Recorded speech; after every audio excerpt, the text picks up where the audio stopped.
Chapter 7 of Colonies by Adam Smith. The interest which occasioned the first settlement of the different European colonies in America and the West Indies was not altogether so plain and distinct as that which directed the establishment of those of ancient Greece and Rome. All the different states of ancient Greece possessed, each of them, but a very small territory, and when the people in any one of them multiplied beyond what that territory could easily maintain, a part of them were sent in quest of a new habitation in some remote and distant part of the world, the warlike neighbors who surrounded them on all sides, rendering it difficult for any of them to enlarge very much its territory at home. The colonies of the Dorians resorted chiefly to Italy and Sicily, which, in the times preceding the foundation of Rome, were inhabited by barbarous and uncivilized nations, those of the Ionians and Aeolians, the two other great tribes of the Greeks, to Asia Minor and the islands of the Aegean Sea, of which the inhabitants sown at that time to have been pretty much in the same state as those of Sicily and Italy. The mother city, though she considered the colony as a child, at all times entitled to great favor and assistance, and owing in return much gratitude and respect, yet considered it as an emancipated child, over whom she pretended to claim no direct authority or jurisdiction. The colony settled its own form of government, enacted its own laws, elected its own magistrates, and made peace or war with its neighbors as an independent state, which had no occasion to wait for the approbation or consent of the mother city. Nothing can be more plain and distinct than the interest which directed every such establishment. Rome, like most of the other ancient republics, was originally founded upon an agrarian law, which divided the public territory in a certain proportion among the different citizens who composed the state. The course of human affairs, by marriage, by succession, and by alienation, necessarily deranged this original division, and frequently threw the lands which had been allotted for the maintenance of many different families into the possession of a single person. To remedy this disorder, for such it was supposed to be, a law was made, restricting the quantity of land which any citizen could possess to 500 jugera, about 350 English acres. This law, however, though we read of its having been executed upon one or two occasions, was either neglected or evaded, and the inequality of fortunes went on continually increasing. The greater part of the citizens had no land, and without it the manners and customs of those times rendered it difficult for a freeman to maintain his independency. In the present times, though a poor man has no land of his own, if he has a little stock, he may either farm the lands of another, or he may carry on some little retail trade, and if he has no stock, he may find employment either as a country laborer or as an artificer. But among the ancient Romans, the lands of the rich were all cultivated by slaves, who wrought under an overseer, who was likewise a slave, so that a poor freeman had little chance of being employed either as a farmer or as a laborer. All trades and manufactures, too, even the retail trade, were carried on by the slaves of the rich for the benefit of their masters, whose wealth, authority, and protection made it difficult for a poor freeman to maintain the competition against them. The citizens, therefore, who had no land, had scarce any other means of subsistence but the bounties of the candidates at the annual elections. The tribunes, when they had a mind to animate the people against the rich and the great, put them in mind of the ancient divisions of lands, and represented that law which restricted this sort of private property as the fundamental law of the republic. The people became clamorous to get land, and the rich and the great, we may believe, were perfectly determined not to give them any part of theirs. To satisfy them in some measure, therefore, they frequently proposed to send out a new colony. But conquering Rome was, even upon such occasions, under no necessity of turning out her citizens to seek their fortune, if one may so, through the wide world, without knowing where they were to settle. She assigned them lands generally in the conquered provinces of Italy, where, being within the dominions of the Republic, they could never form any independent state, but were at best but a sort of corporation, which, though it had the power of enacting bylaws for its own government, was at all times subject to the correction, jurisdiction, and legislative authority of the mother city. The sending out a colony of this kind not only gave some satisfaction to the people, but often established a sort of garrison too, in a newly conquered province, of which the obedience might otherwise have been doubtful. A Roman colony, therefore, whether we consider the nature of the establishment itself or the motives for making it, was altogether different from a Greek one. The words, accordingly, which in the original languages denote those different establishments, have very different meanings. The Latin word colonia signifies simply a plantation. The Greek word apoixia, on the contrary, signifies a separation of dwelling, a departure from home, a going out of the house. But though the Roman colonies were, in many respects, different from the Greek ones, the interest which prompted to establish them was equally plain and distinct. Both institutions derived their origin, either from irresistible necessity or from clear and evident utility. The establishment of the European colonies in America and the West Indies arose from no necessity, and though the utility which has resulted from them has been very great, it is not altogether so clear and evident. It was not understood at their first establishment, and was not the motive, either of that establishment or of the discoveries which gave occasion to it, and the nature, extent, and limits of that utility are not, perhaps, well understood at this day. The Venetians, during the 14th and 15th centuries, carried on a very advantageous commerce in spiceries and other East India goods, which they distributed among the other nations of Europe. They purchased them chiefly in Egypt, at that time under the dominion of the Mamelukes, the enemies of the Turks, of whom the Venetians were the enemies, and this union of interest, assisted by the money of Venice, formed such a connection as gave the Venetians almost a monopoly of the trade. The great profits of the Venetians tempted the avidity of the Portuguese. They had been endeavoring, during the course of the 15th century, to find out by sea a way to the countries from which the Moors brought them ivory and gold dust across the desert. They discovered the Madeiras, the Canaries, the Azores, the Cape de Verde Islands, the coast of Guinea, that of Longo, Congo, Angola, and Benguela, and finally the Cape of Good Hope. They had long wished to share in the profitable traffic of the Venetians, and this last discovery opened to them a probable prospect of doing so.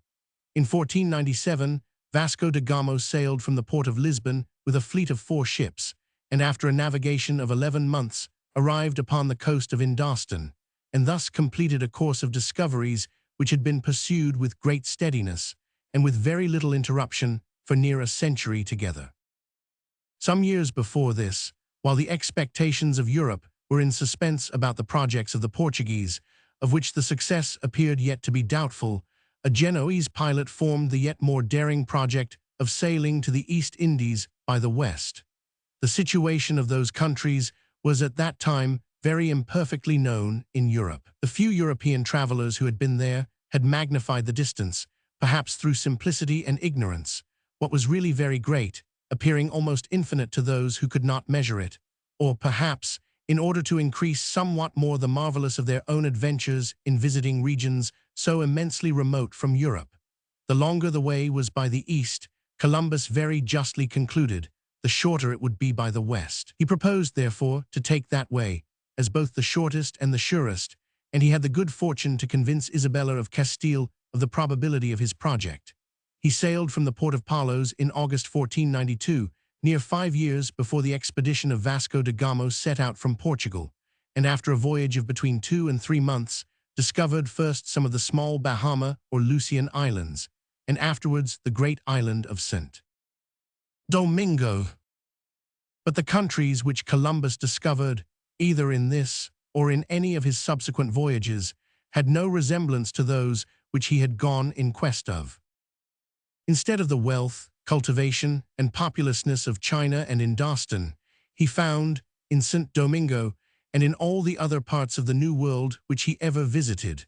nothing but a country quite covered with wood, uncultivated, and inhabited only by some tribes of naked and miserable savages. He was not very willing, however, to believe that they were not the same with some of the countries described by Marco Polo, the first European who had visited, or at least had left behind him any description of China or the East Indies, and a very slight resemblance, such as that which he found between the name of Cibao, a mountain in St. Domingo, and that of Cipange, mentioned by Marco Polo, was frequently sufficient to make him return to this favorite prepossession, though contrary to the clearest evidence. In his letters to Ferdinand and Isabella, he called the countries which he had discovered the Indies. He entertained no doubt but that they were the extremity of those which had been described by Marco Polo, and that they were not very distant from the Ganges or from the countries which had been conquered by Alexander.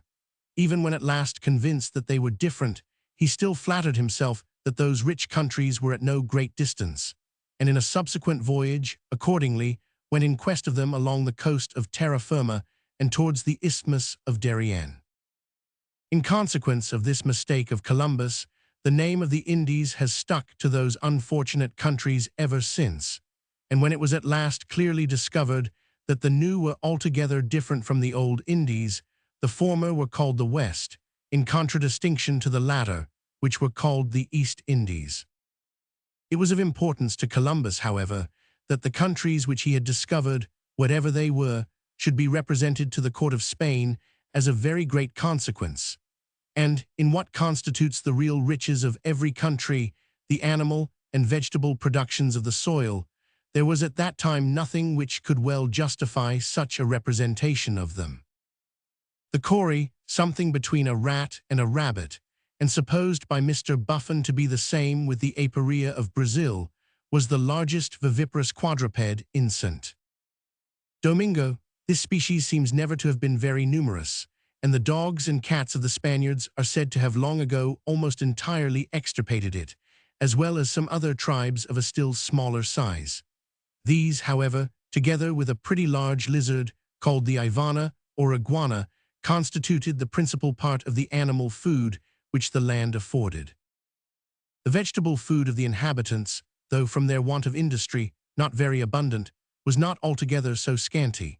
It consisted in Indian corn, yams, potatoes, bananas, etc., plants which were then altogether unknown in Europe, and which have never since been very much esteemed in it, or supposed to yield a sustenance equal to what is drawn from the common sorts of grain and pulse, which have been cultivated in this part of the world time out of mind. The cotton plant, indeed, afforded the material of a very important manufacture, and was at that time, to Europeans, undoubtedly the most valuable of all the vegetable productions of those islands. But though in the end of the 15th century, the muslins and other cotton goods of the East Indies were much esteemed in every part of Europe, the cotton manufacture itself was not cultivated in any part of it. Even this production, therefore, could not at that time appear in the eyes of Europeans to be of very great consequence. Finding nothing, either in the animals or vegetables of the newly discovered countries, which could justify a very advantageous representation of them, Columbus turned his view towards their minerals, and in the richness of their productions of this third kingdom, he flattered himself he had found a full compensation for the insignificancy of those of the other two, the little bits of gold with which the inhabitants ornamented their dress, and which, he was informed, they frequently found in the rivulets and torrents which fell from the mountains, were sufficient to satisfy him that those mountains abounded with the richest gold mines. St. Domingo, therefore, was represented as a country abounding with gold, and upon that account, according to the prejudices not only of the present times, but of those times, an inexhaustible source of real wealth to the crown and kingdom of Spain. When Columbus, upon his return from his first voyage, was introduced with a sort of triumphal honors to the sovereigns of Castile and Aragon, the principal productions of the countries which he had discovered were carried in solemn procession before him. The only valuable part of them consisted in some little fillets, bracelets, and other ornaments of gold, and in some bales of cotton. The rest were mere objects of vulgar wonder and curiosity, some reeds of an extraordinary size, some birds of a very beautiful plumage, and some stuffed skins of the huge alligator and manatee, all of which were preceded by 6 or 7 of the wretched natives, whose singular color and appearance added greatly to the novelty of the show. In consequence of the representations of Columbus, the Council of Castile determined to take possession of the countries of which the inhabitants were plainly incapable of defending themselves. The pious purpose of converting them to Christianity sanctified the injustice of the project. But the hope of finding treasures of gold there was the sole motive which prompted to undertake it, and to give this motive the greater weight, it was proposed by Columbus that the half of all the gold and silver that should be found there should belong to the crown. This proposal was approved of by the council. As long as the whole, or the greater part of the gold, which the first adventurers imported into Europe, was got by so very easy a method as the plundering of the defenseless natives, it was not perhaps very difficult to pay even this heavy tax. But when the natives were once fairly stripped of all that they had, which, in St. Domingo and in all the other countries discovered by Columbus, was done completely in 6 or 8 years, and when, in order to find more, it had become necessary to dig for it in the mines, there was no longer any possibility of paying this tax. The rigorous exaction of it, accordingly, first occasioned, it is said, the total abandoning of the mines of St. Domingo, which have never been wrought since. It was soon reduced, therefore, to a third, then to a fifth, afterwards to a tenth, and at last to a 20th part of the gross produce of the gold mines. The tax upon silver continued for a long time to be a fifth of the gross produce. It was reduced to a tenth only in the course of the present century. But the first adventurers do not appear to have been much interested about silver. Nothing less precious than gold seemed worthy of their attention. All the other enterprises of the Spaniards in the New World, subsequent to those of Columbus, seem to have been prompted by the same motive. It was the sacred thirst of gold that carried Oviedo, Nicusa, and Vasco Nunez de Balboa to the Isthmus of Darien, that carried Cortes to Mexico, Almagro and Pizarro to Chile and Peru. When those adventurers arrived upon any unknown coast, their first inquiry was always if there was any gold to be found there, and according to the information which they received concerning this particular, they determined either to quit the country or to settle in it. Of all those expensive and uncertain projects, however, which bring bankruptcy upon the greater part of the people who engage in them, there is none, perhaps, more perfectly ruinous than the search after new silver and gold mines. It is, perhaps, the most disadvantageous lottery in the world, or the one in which the gain of those who draw the prizes bears the least proportion to the loss of those who draw the blanks. For though the prizes are few and the blanks many, the common price of a ticket is the whole fortune of a very rich man. Projects of mining, instead of replacing the capital employed in them, together with the ordinary profits of stock, commonly absorb both capital and profit. They are the projects, therefore, to which, of all others, a prudent lawgiver who desired to increase the capital of his nation would least choose to give any extraordinary encouragement, or to turn towards them a greater share of that capital than what would go to them of its own accord. Such, in reality, is the absurd confidence which almost all men have in their own good fortune, that wherever there is the least probability of success, too great a share of it is apt to go to them of its own accord. But though the judgment of sober reason and experience concerning such projects has always been extremely unfavorable, that of human avidity has commonly been quite otherwise. The same passion which has suggested to so many people the absurd idea of the philosopher's stone has suggested to others the equally absurd one of immense rich mines of gold and silver. They did not consider that the value of those metals has, in all ages and nations, arisen chiefly from their scarcity, and that their scarcity has arisen from the very small quantities of them which nature has anywhere deposited in one place, from the hard and intractable substances with which she has almost everywhere surrounded those small quantities,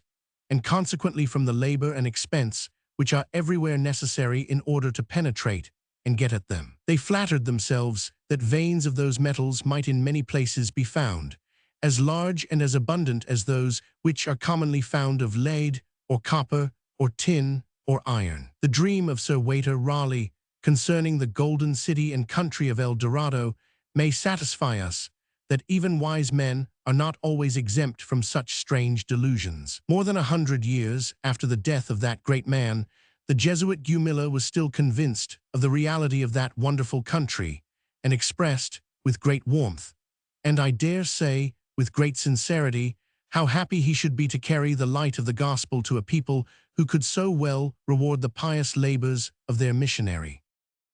In the countries first discovered by the Spaniards, no gold and silver mines are at present known which are supposed to be worth the working. The quantities of those metals which the first adventurers are said to have found there had probably been very much magnified, as well as the fertility of the mines which were wrought immediately after the first discovery.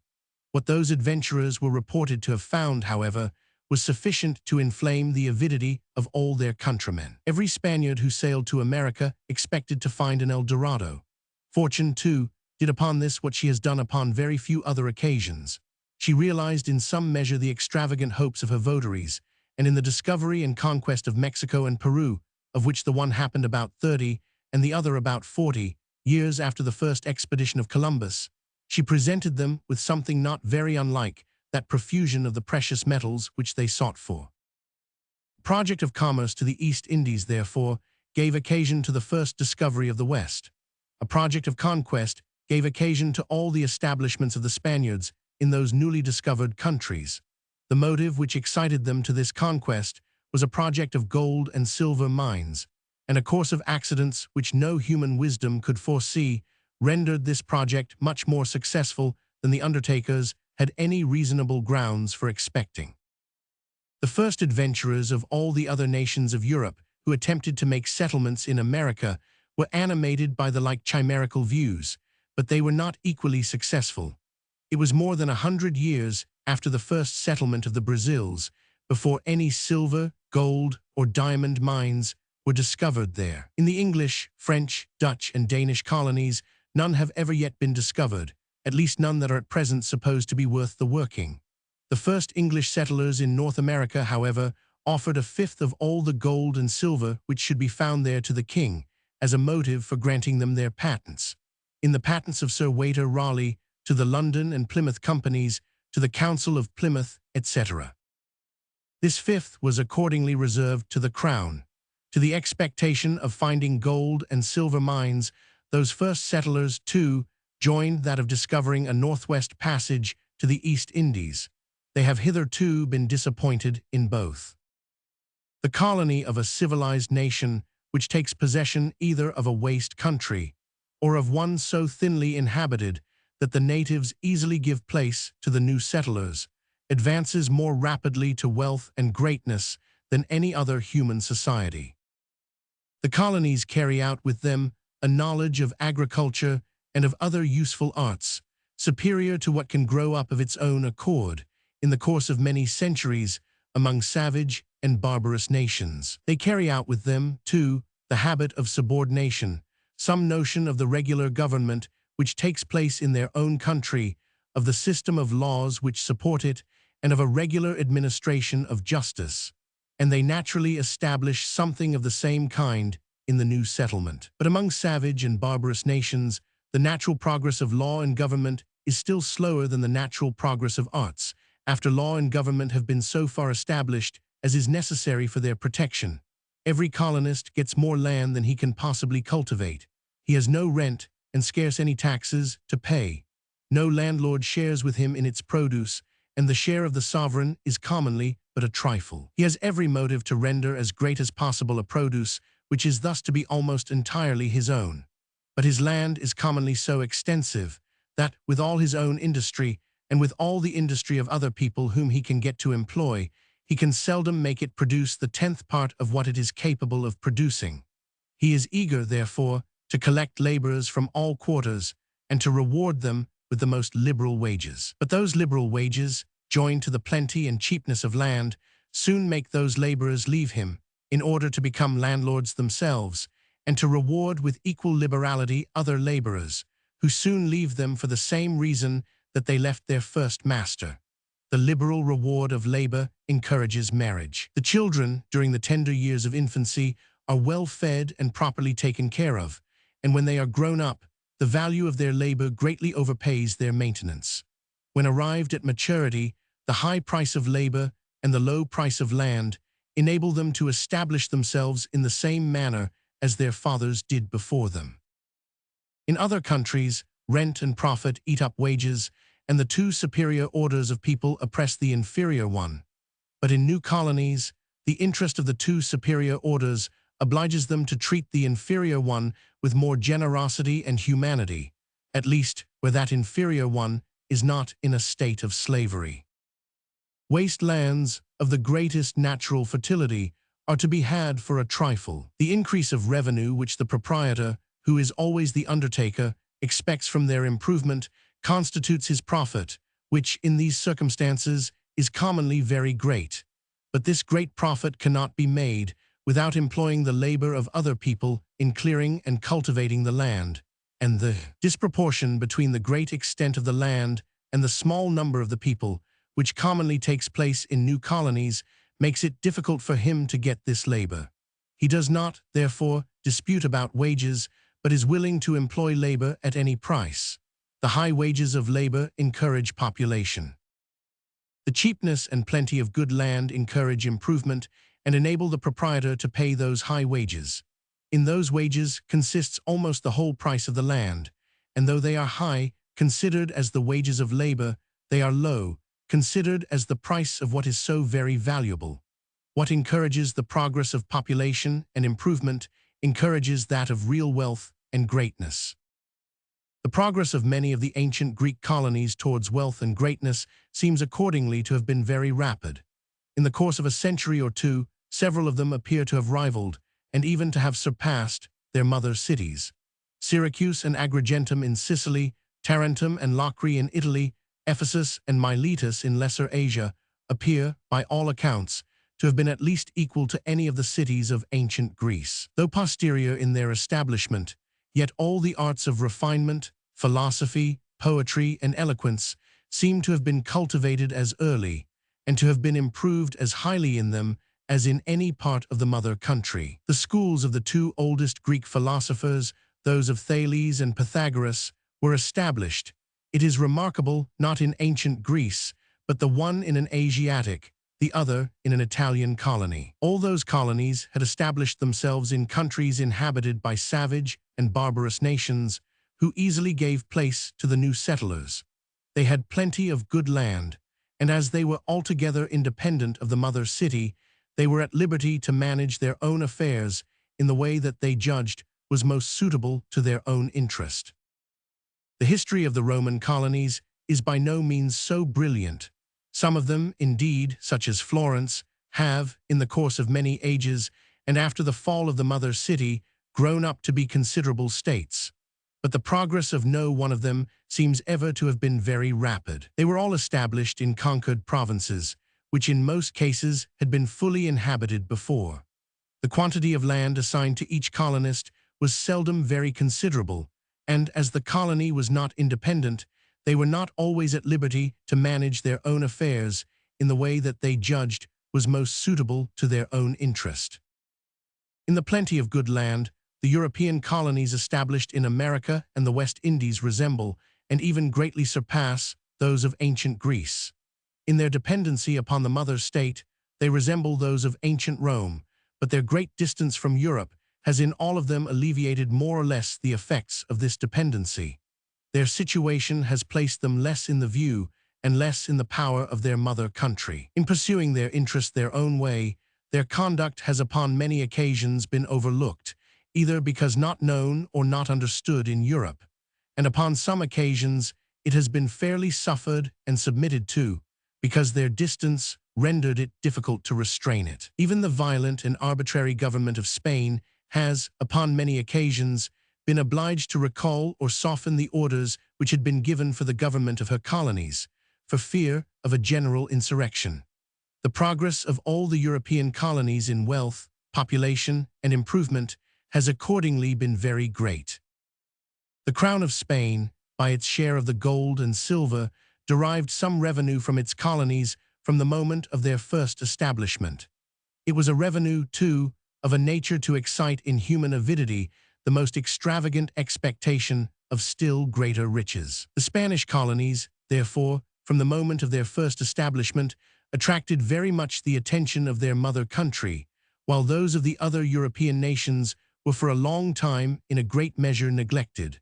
The former did not, perhaps, thrive the better in consequence of this attention, nor the latter the worse in consequence of this neglect. In proportion to the extent of the country which they in some measure possess, the Spanish colonies are considered as less populous and thriving than those of almost any other European nation.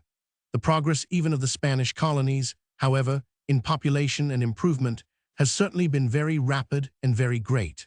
The city of Lima, founded since the conquest, is represented by Aloha as containing 50,000 inhabitants near 30 years ago. Quito, which had been but a miserable hamlet of Indians, is represented by the same author as in his time equally populous.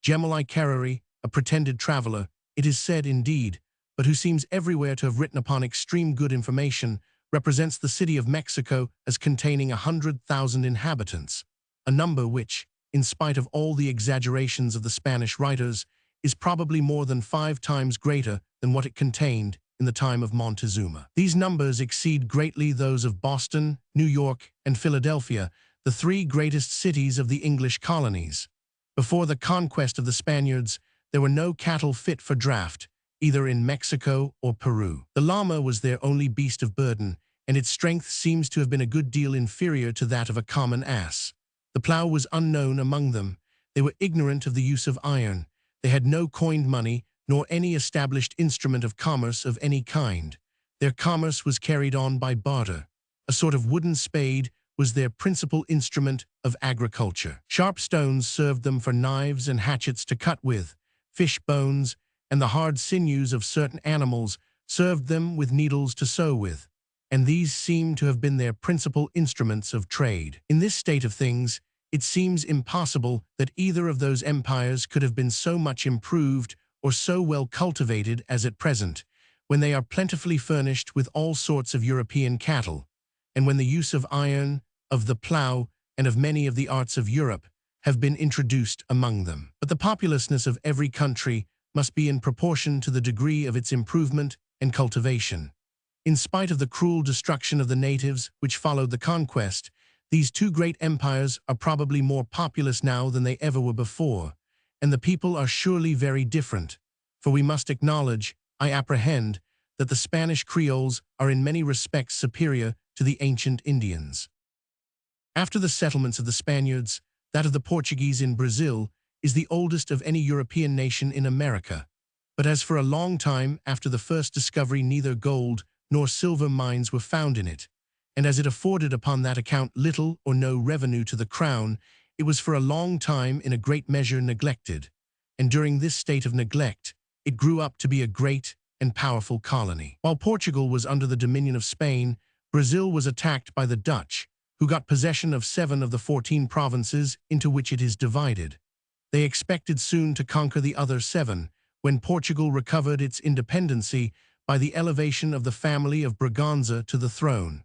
The Dutch, then, as enemies to the Spaniards, became friends to the Portuguese, who were likewise the enemies of the Spaniards. They agreed, therefore, to leave that part of Brazil which they had not conquered to the King of Portugal, who agreed to leave that part which they had conquered to them, as a matter not worth disputing about, with such good allies. But the Dutch government soon began to oppress the Portuguese colonists, who, instead of amusing themselves with complaints, took arms against their new masters, and by their own valor and resolution, with the connivance, indeed, but without any avowed assistance from the mother country, drove them out of Brazil. The Dutch, therefore, finding it impossible to keep any part of the country to themselves, were contented that it should be entirely restored to the crown of Portugal.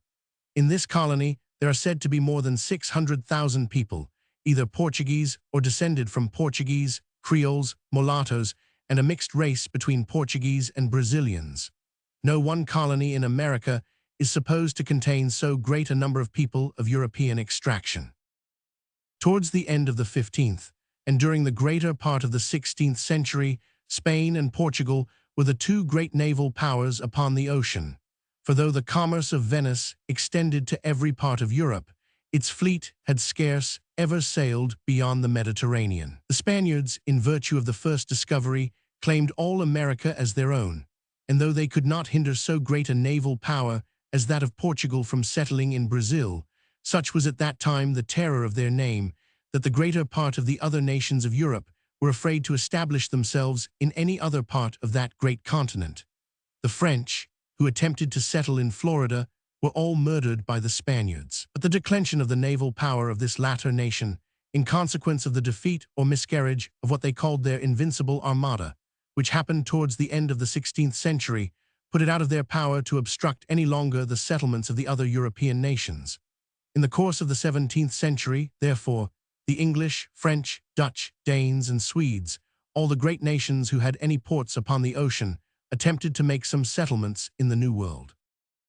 The Swedes established themselves in New Jersey, and the number of Swedish families still to be found there sufficiently demonstrates that this colony was very likely to prosper had it been protected by the mother country.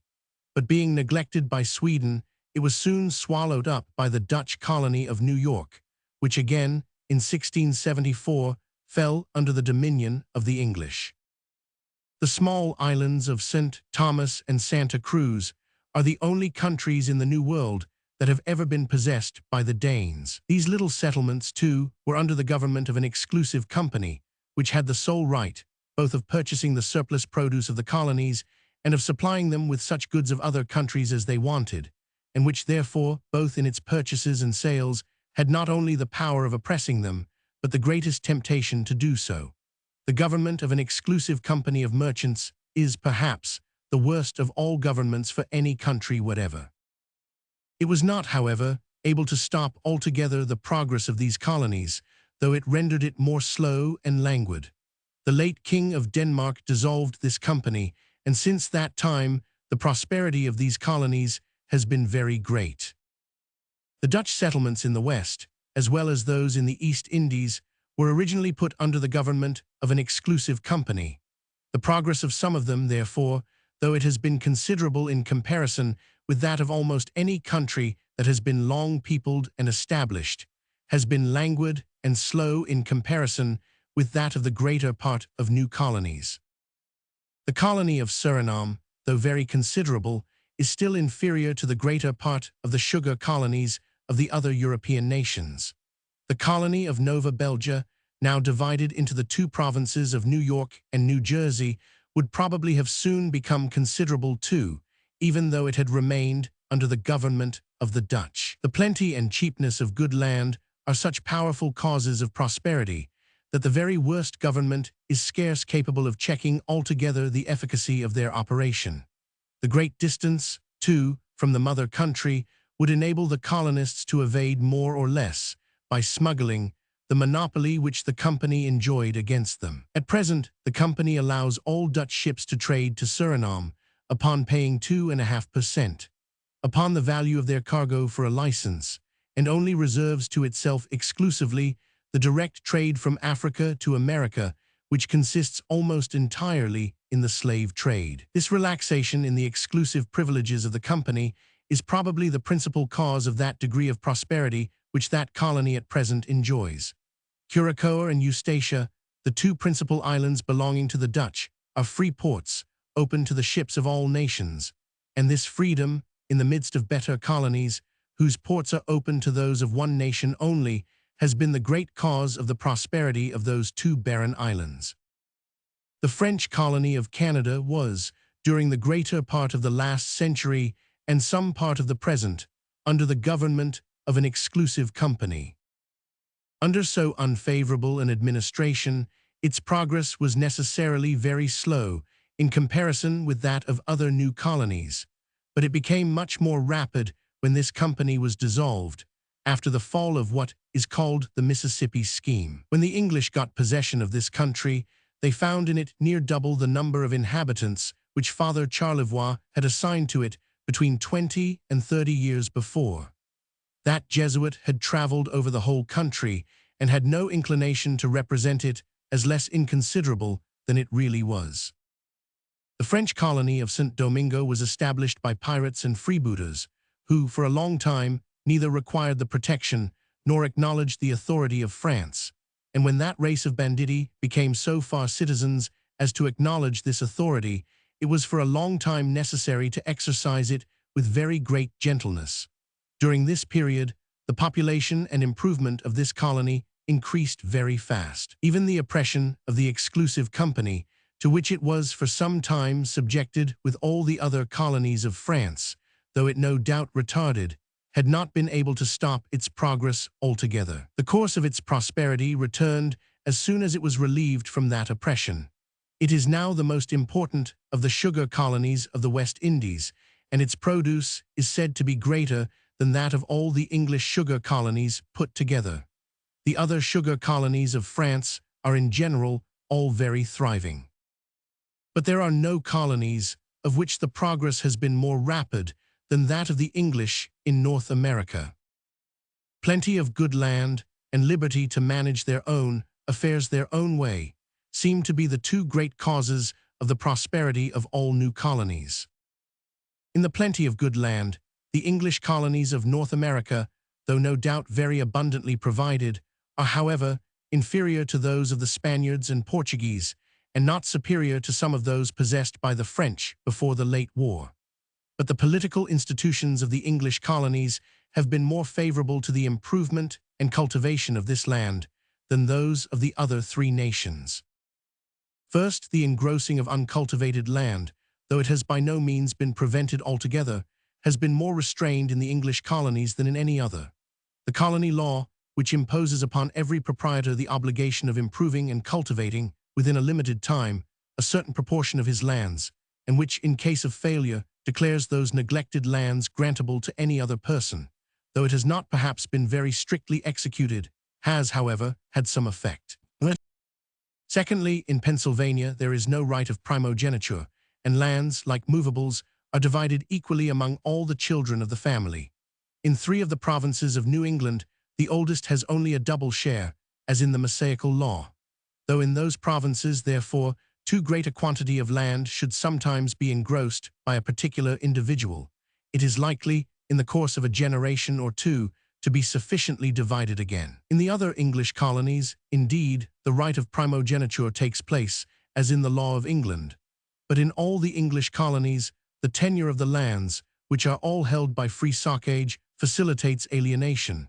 and the grantee of an extensive tract of land generally finds it for his interest to alienate, as fast as he can, the greater part of it, reserving only a small quitrent. In the Spanish and Portuguese colonies, what is called the right of majorazzo takes place in the succession of all those great estates to which any title of honor is annexed. Such estates go all to one person, and are in effect entailed and unalienable.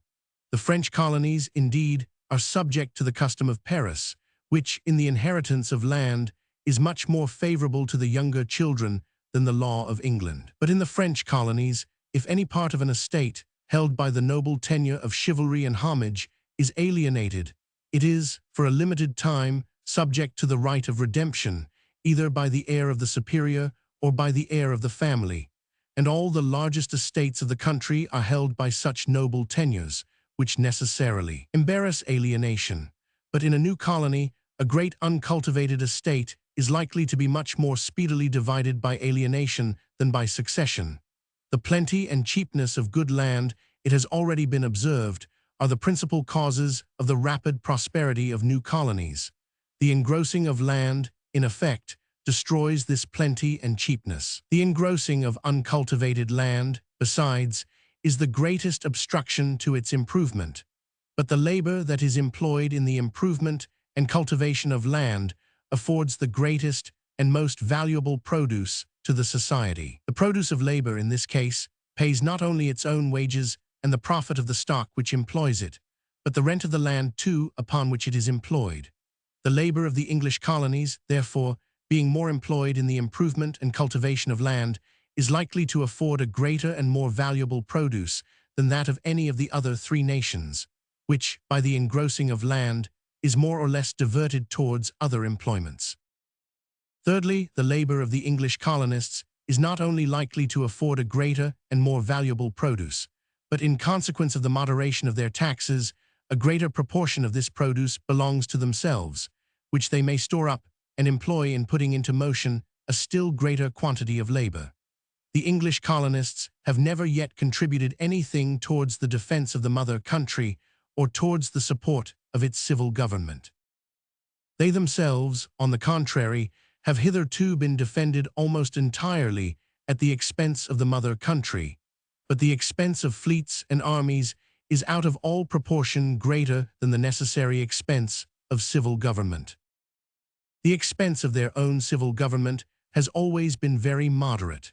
It has generally been confined to what was necessary for paying competent salaries to the governor, to the judges, and to some other officers of police, and for maintaining a few of the most useful public works. The expense of the civil establishment of Massachusetts Bay before the commencement of the present disturbances used to be but about £18, £0 a year, that of New Hampshire and Rhode Island, £3,500 each, that of Connecticut, £4,000, that of New York and Pennsylvania, £4,500 each, that of New Jersey, £1,200, that of Virginia and South Carolina, £8,000 each. The civil establishments of Nova Scotia and Georgia are partly supported by an annual grant of Parliament, but Nova Scotia pays, besides, about £7,000 a year towards the public expenses of the colony, and Georgia about £2,500 a year. All the different civil establishments in North America, in short, exclusive of those of Maryland and North Carolina, of which no exact account has been got, did not, before the commencement of the present disturbances, cost the inhabitants above £64,700 a year, an ever memorable example at how small an expense 3 millions of people may not only be governed, but well governed.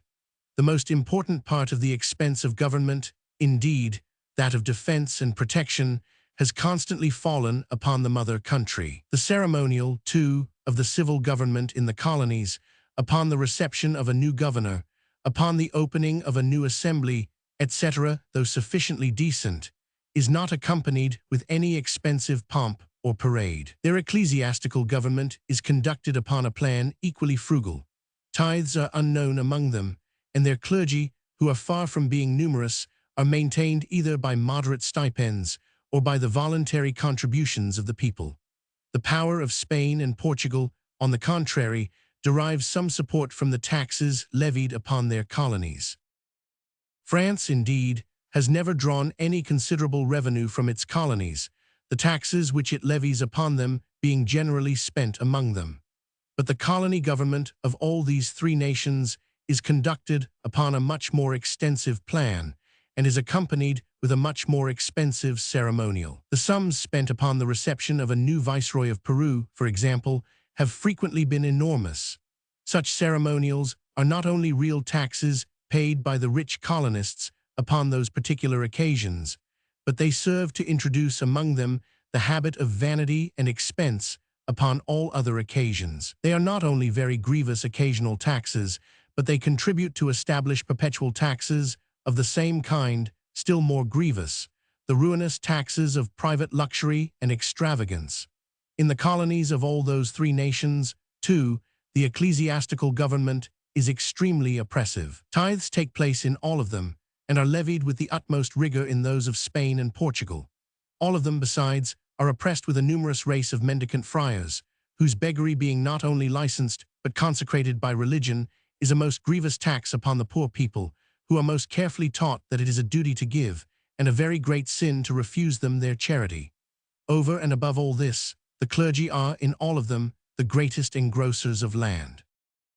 Fourthly, in the disposal of their surplus produce, or of what is over and above their own consumption, the English colonies have been more favored, and have been allowed a more extensive market than those of any other European nation. Every European nation has endeavored, more or less, to monopolize to itself the commerce of its colonies, and upon that account has prohibited the ships of foreign nations from trading to them, and has prohibited them from importing European goods from any foreign nation. But the manner in which this monopoly has been exercised in different nations has been very different. Some nations have given up the whole commerce of their colonies to an exclusive company, of whom the colonists were obliged to buy all such European goods as they wanted,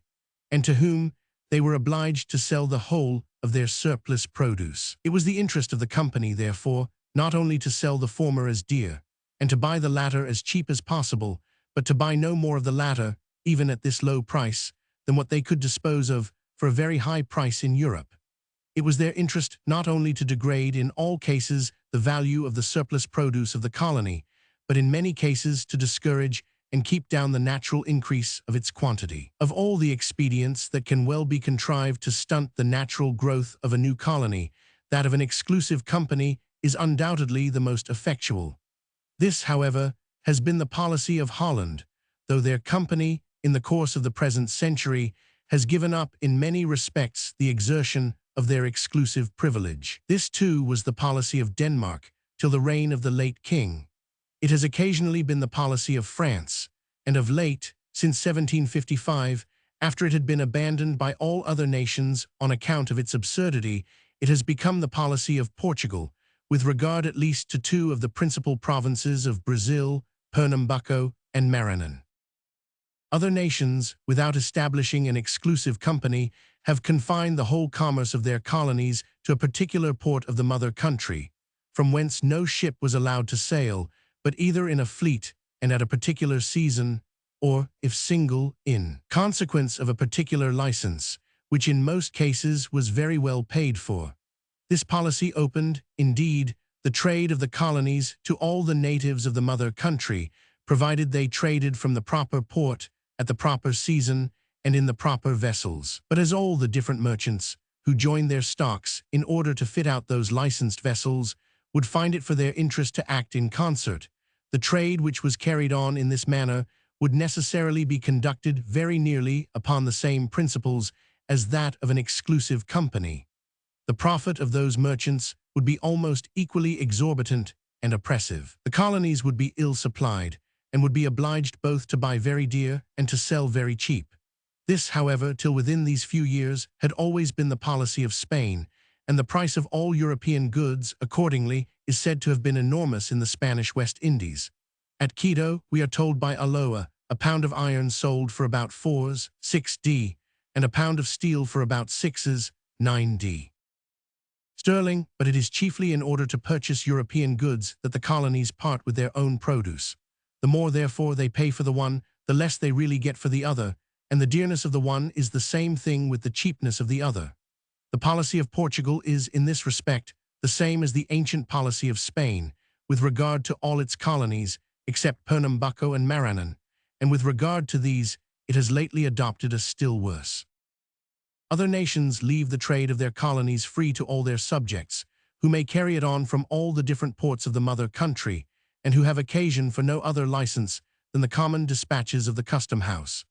In this case, the number and dispersed situation of the different traders renders it impossible for them to enter into any general combination, and their competition is sufficient to hinder them from making very exorbitant profits. Under so liberal a policy, the colonies are enabled both to sell their own produce and to buy the goods of Europe at a reasonable price. But since the dissolution of the Plymouth Company, when our colonies were but in their infancy, this has always been the policy of England. It has generally, too, been that of France, and has been uniformly so since the dissolution of what in England is commonly called their Mississippi Company. The profits of the trade, therefore, which France and England carry on with their colonies, though no doubt somewhat higher than if the competition were free to all other nations, are, however, by no means exorbitant, and the price of European goods, accordingly, is not extravagantly high in the greater past of the colonies of either of those nations.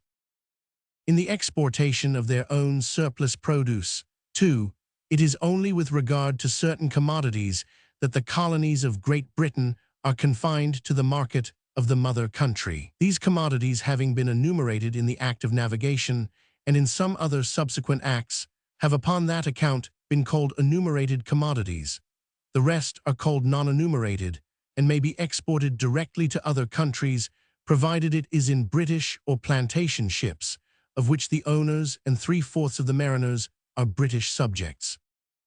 Among the non-enumerated commodities are some of the most important productions of America and the West Indies: grain of all sorts, lumber, salt provisions, fish, sugar, and rum.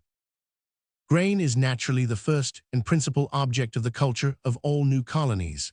By allowing them a very extensive market for it, the law encourages them to extend this culture much beyond the consumption of a thinly inhabited country, and thus to provide beforehand an ample subsistence for a continually increasing population. In a country quite covered with wood, where timber consequently is of little or no value, the expense of clearing the ground is the principal obstacle to improvement. By allowing the colonies a very extensive market for their lumber, the law endeavors to facilitate improvement by raising the price of a commodity which would otherwise be of little value, and thereby enabling them to make some profit of what would otherwise be mere expense. In a country neither half-peopled nor half-cultivated, cattle naturally multiply beyond the consumption of the inhabitants, and are often, upon that account, of little or no value.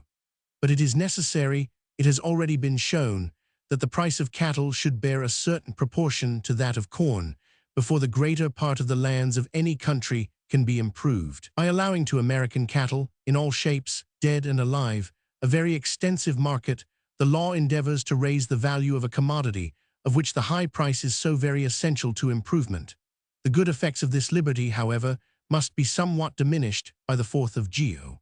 Roman 3, which puts hides and skins among the enumerated commodities and thereby tends to reduce the value of American cattle. To increase the shipping and naval power of Great Britain by the extension of the fisheries of our colonies is an object which the legislature seems to have had almost constantly in view. Those fisheries, upon this account, have had all the encouragement which freedom can give them, and they have flourished accordingly.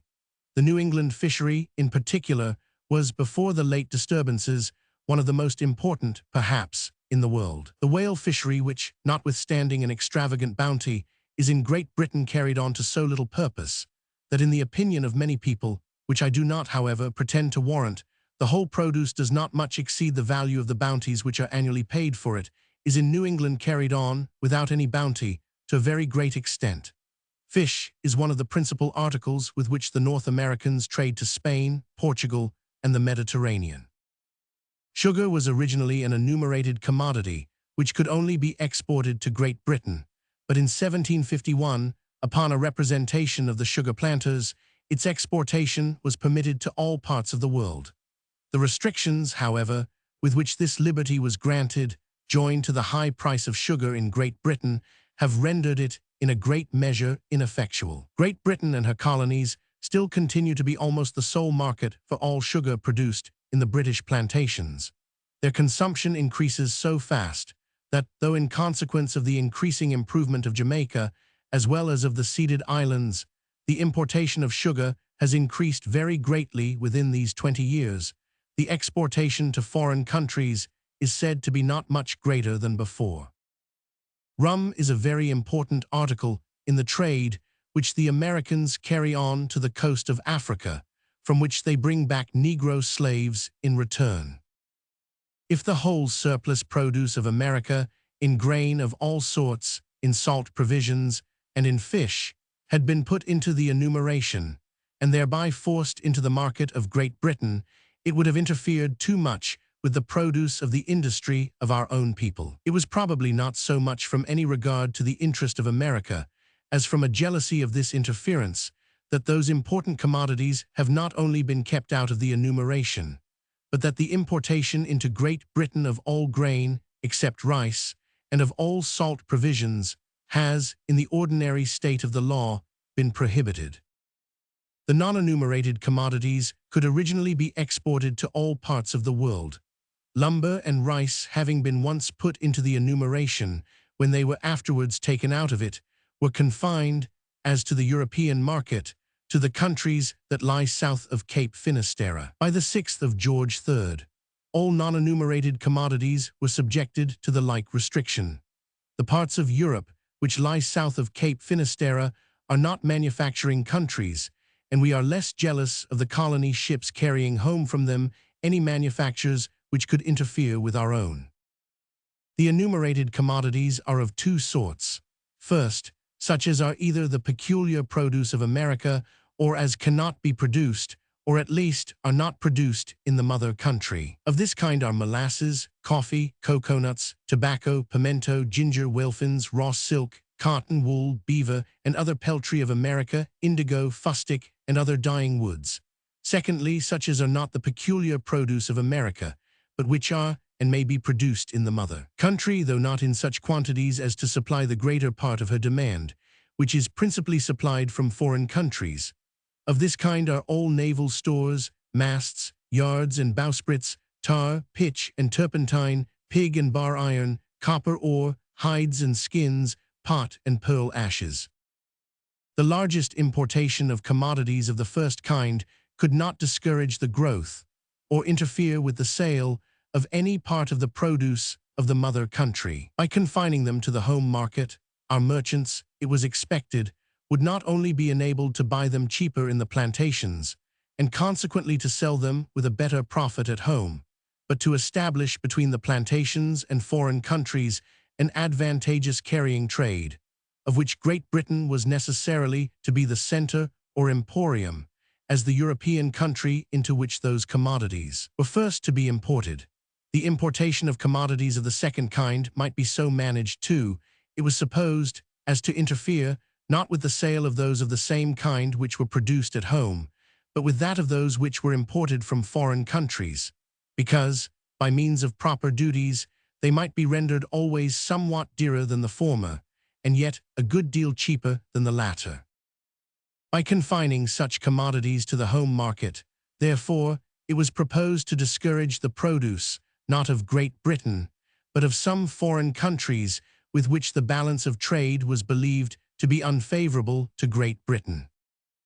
The prohibition of exporting from the colonies to any other country but Great Britain, masts, yards and bowsprits, tar, pitch, and turpentine, naturally tended to lower the price of timber in the colonies, and consequently to increase the expense of clearing their lands, the principal obstacle to their improvement. But about the beginning of the present century, in 1703, the Pitch and Tar Company of Sweden endeavored to raise the price of their commodities to Great Britain,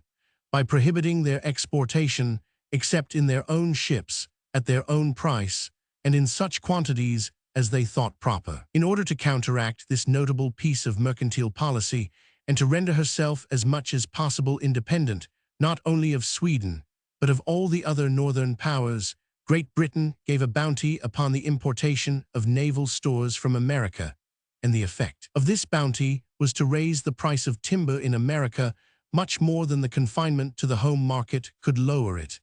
And as both regulations were enacted at the same time, their joint effect was rather to encourage than to discourage the clearing of land in America. Though pig and bar iron, too, have been put among the enumerated commodities, yet as, when imported from America, they are exempted from considerable duties to which they are subject when imported from any other country, the one part of the regulation contributes more to encourage the erection of furnaces in America than the other to discourage it. There is no manufacture which occasions so great a consumption of wood as a furnace, or which can contribute so much to the clearing of a country overgrown with it. The tendency of some of these regulations to raise the value of timber in America and thereby to facilitate the clearing of the land was neither, perhaps, intended nor understood by the legislature. Though their beneficial effects, however, have been, in this respect, accidental, they have not upon that account been less real. The most perfect freedom of trade is permitted between the British colonies of America and the West Indies, both in the enumerated and in the non-enumerated commodities. Those colonies are now become so populous and thriving that each of them finds in some of the others a great and extensive market for every part of its produce. All of them taken together, they make a great internal market for the produce of one another.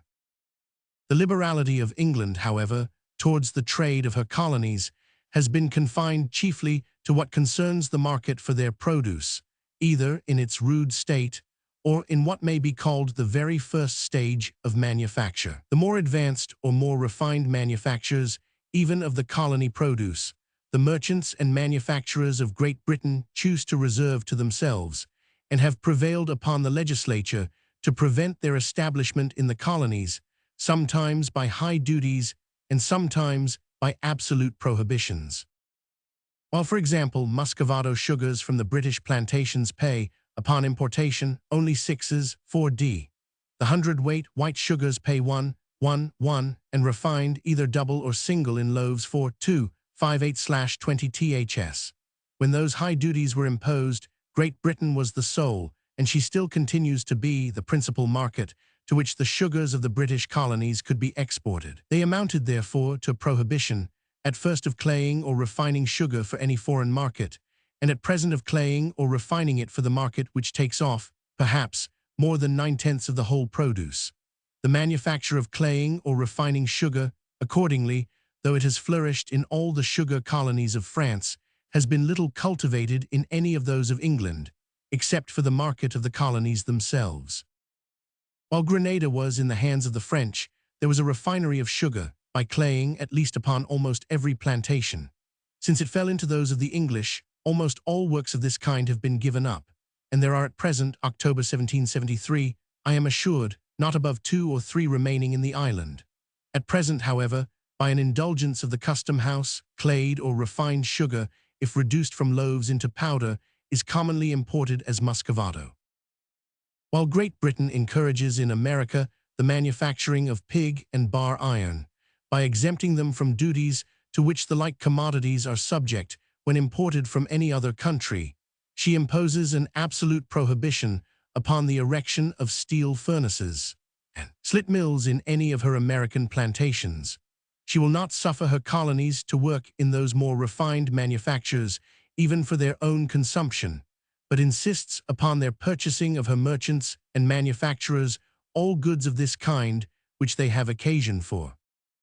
She prohibits the exportation from one province to another by water, and even the carriage by land upon horseback, or in a cart, of hats, of wools and woolen goods, of the produce of America, a regulation which effectually prevents the establishment of any manufacture of such commodities for distant sale, and confines the industry of her colonists in this way to such coarse and household manufactures as a private family commonly makes for its own use, or for that of some of its neighbors in the same province.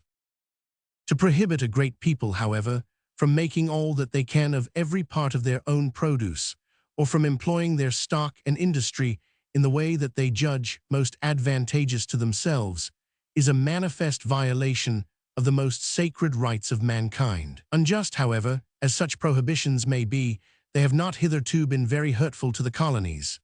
Land is still so cheap, and consequently labor so dear among them, that they can import from the mother country almost all the more refined or more advanced manufactures cheaper than they could make them for themselves. Though they had not, therefore, been prohibited from establishing such manufactures, yet, in their present state of improvement, a regard to their own interest would probably have prevented them from doing so. In their present state of improvement, those prohibitions, perhaps, without cramping their industry or restraining it from any employment to which it would have gone of its own accord, are only impertinent badges of slavery imposed upon them, without any sufficient reason, by the groundless jealousy of the merchants and manufacturers of the mother country.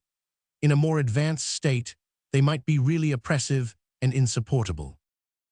Great Britain, too, as she confines to her own market some of the most important productions of the colonies, so, in compensation, she gives to some of them an advantage in that market, sometimes by imposing higher duties upon the like productions when imported from other countries, and sometimes by giving bounties upon their importation from the colonies. In the first way, she gives an advantage in the home market to the sugar, tobacco, and iron of her own colonies, and in the second, to their raw silk, to their hemp and flax, to their indigo, to their naval stores, and to their building timber. This second way of encouraging the colony produce by bounties upon importation is, so far as I have been able to learn, peculiar to Great Britain. The first is not. Portugal does not content herself with imposing higher duties upon the importation of tobacco from any other country, but prohibits it under the severest penalties. With regard to the importation of goods from Europe, England has likewise dealt more liberally with her colonies than any other nation.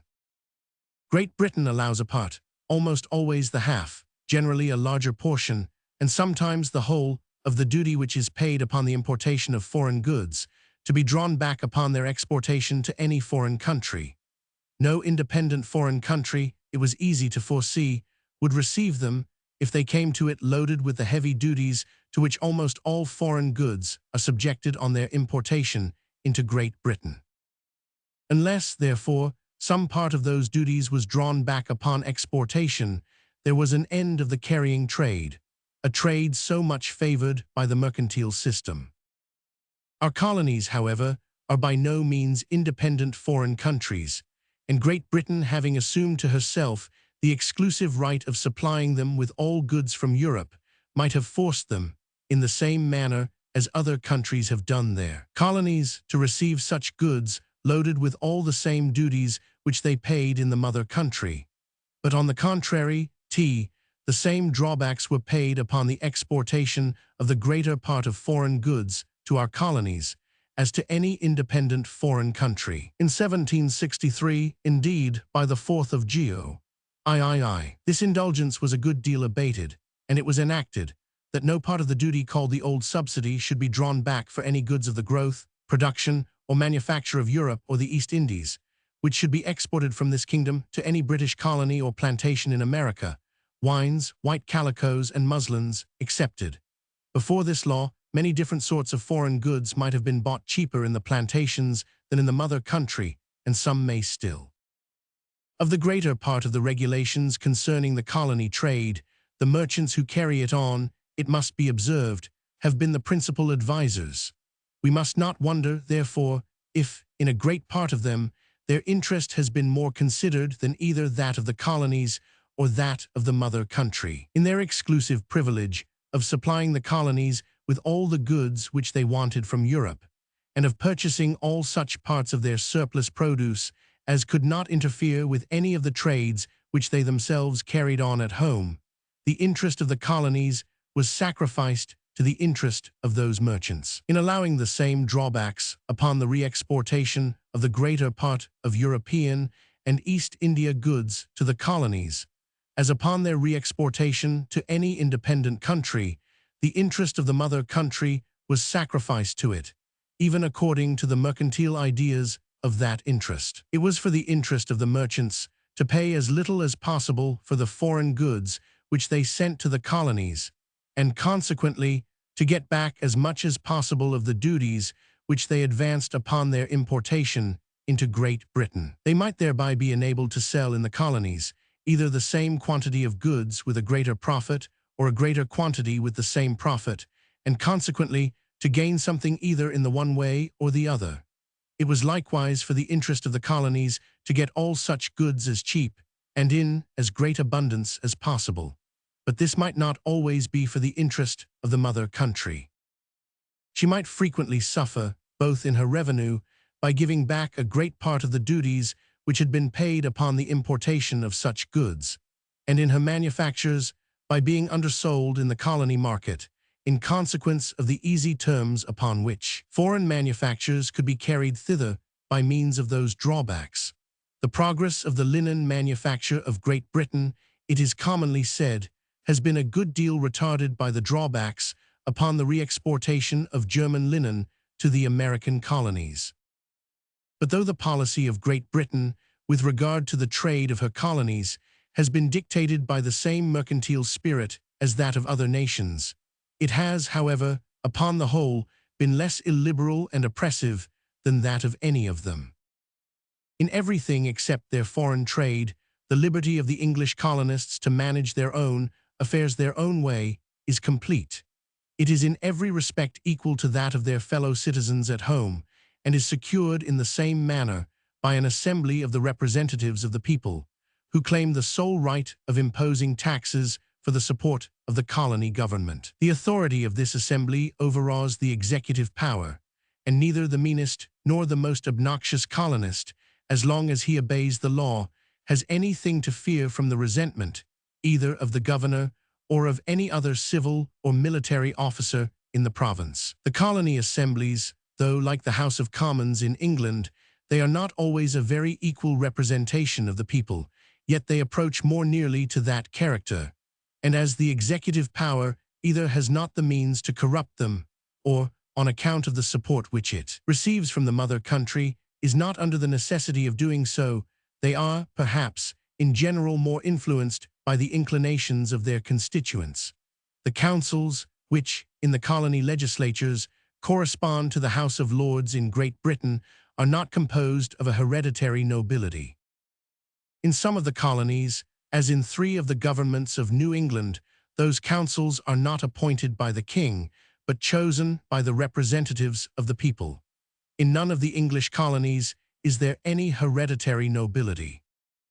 In all of them, indeed, as in all other free countries, the descendant of an old colony family is more respected than an upstart of equal merit and fortune, but he is only more respected, and he has no privileges by which he can be troublesome to his neighbors. Before the commencement of the present disturbances, the colony assemblies had not only the legislative, but a part of the executive power. In Connecticut and Rhode Island, they elected the governor. In the other colonies, they appointed the revenue officers, who collected the taxes imposed by those respective assemblies, to whom those officers were immediately responsible. There is more equality, therefore, among the English colonists than among the inhabitants of the mother country. Their manners are more republican, and their governments, those of 3 of the provinces of New England in particular, have hitherto been more republican too.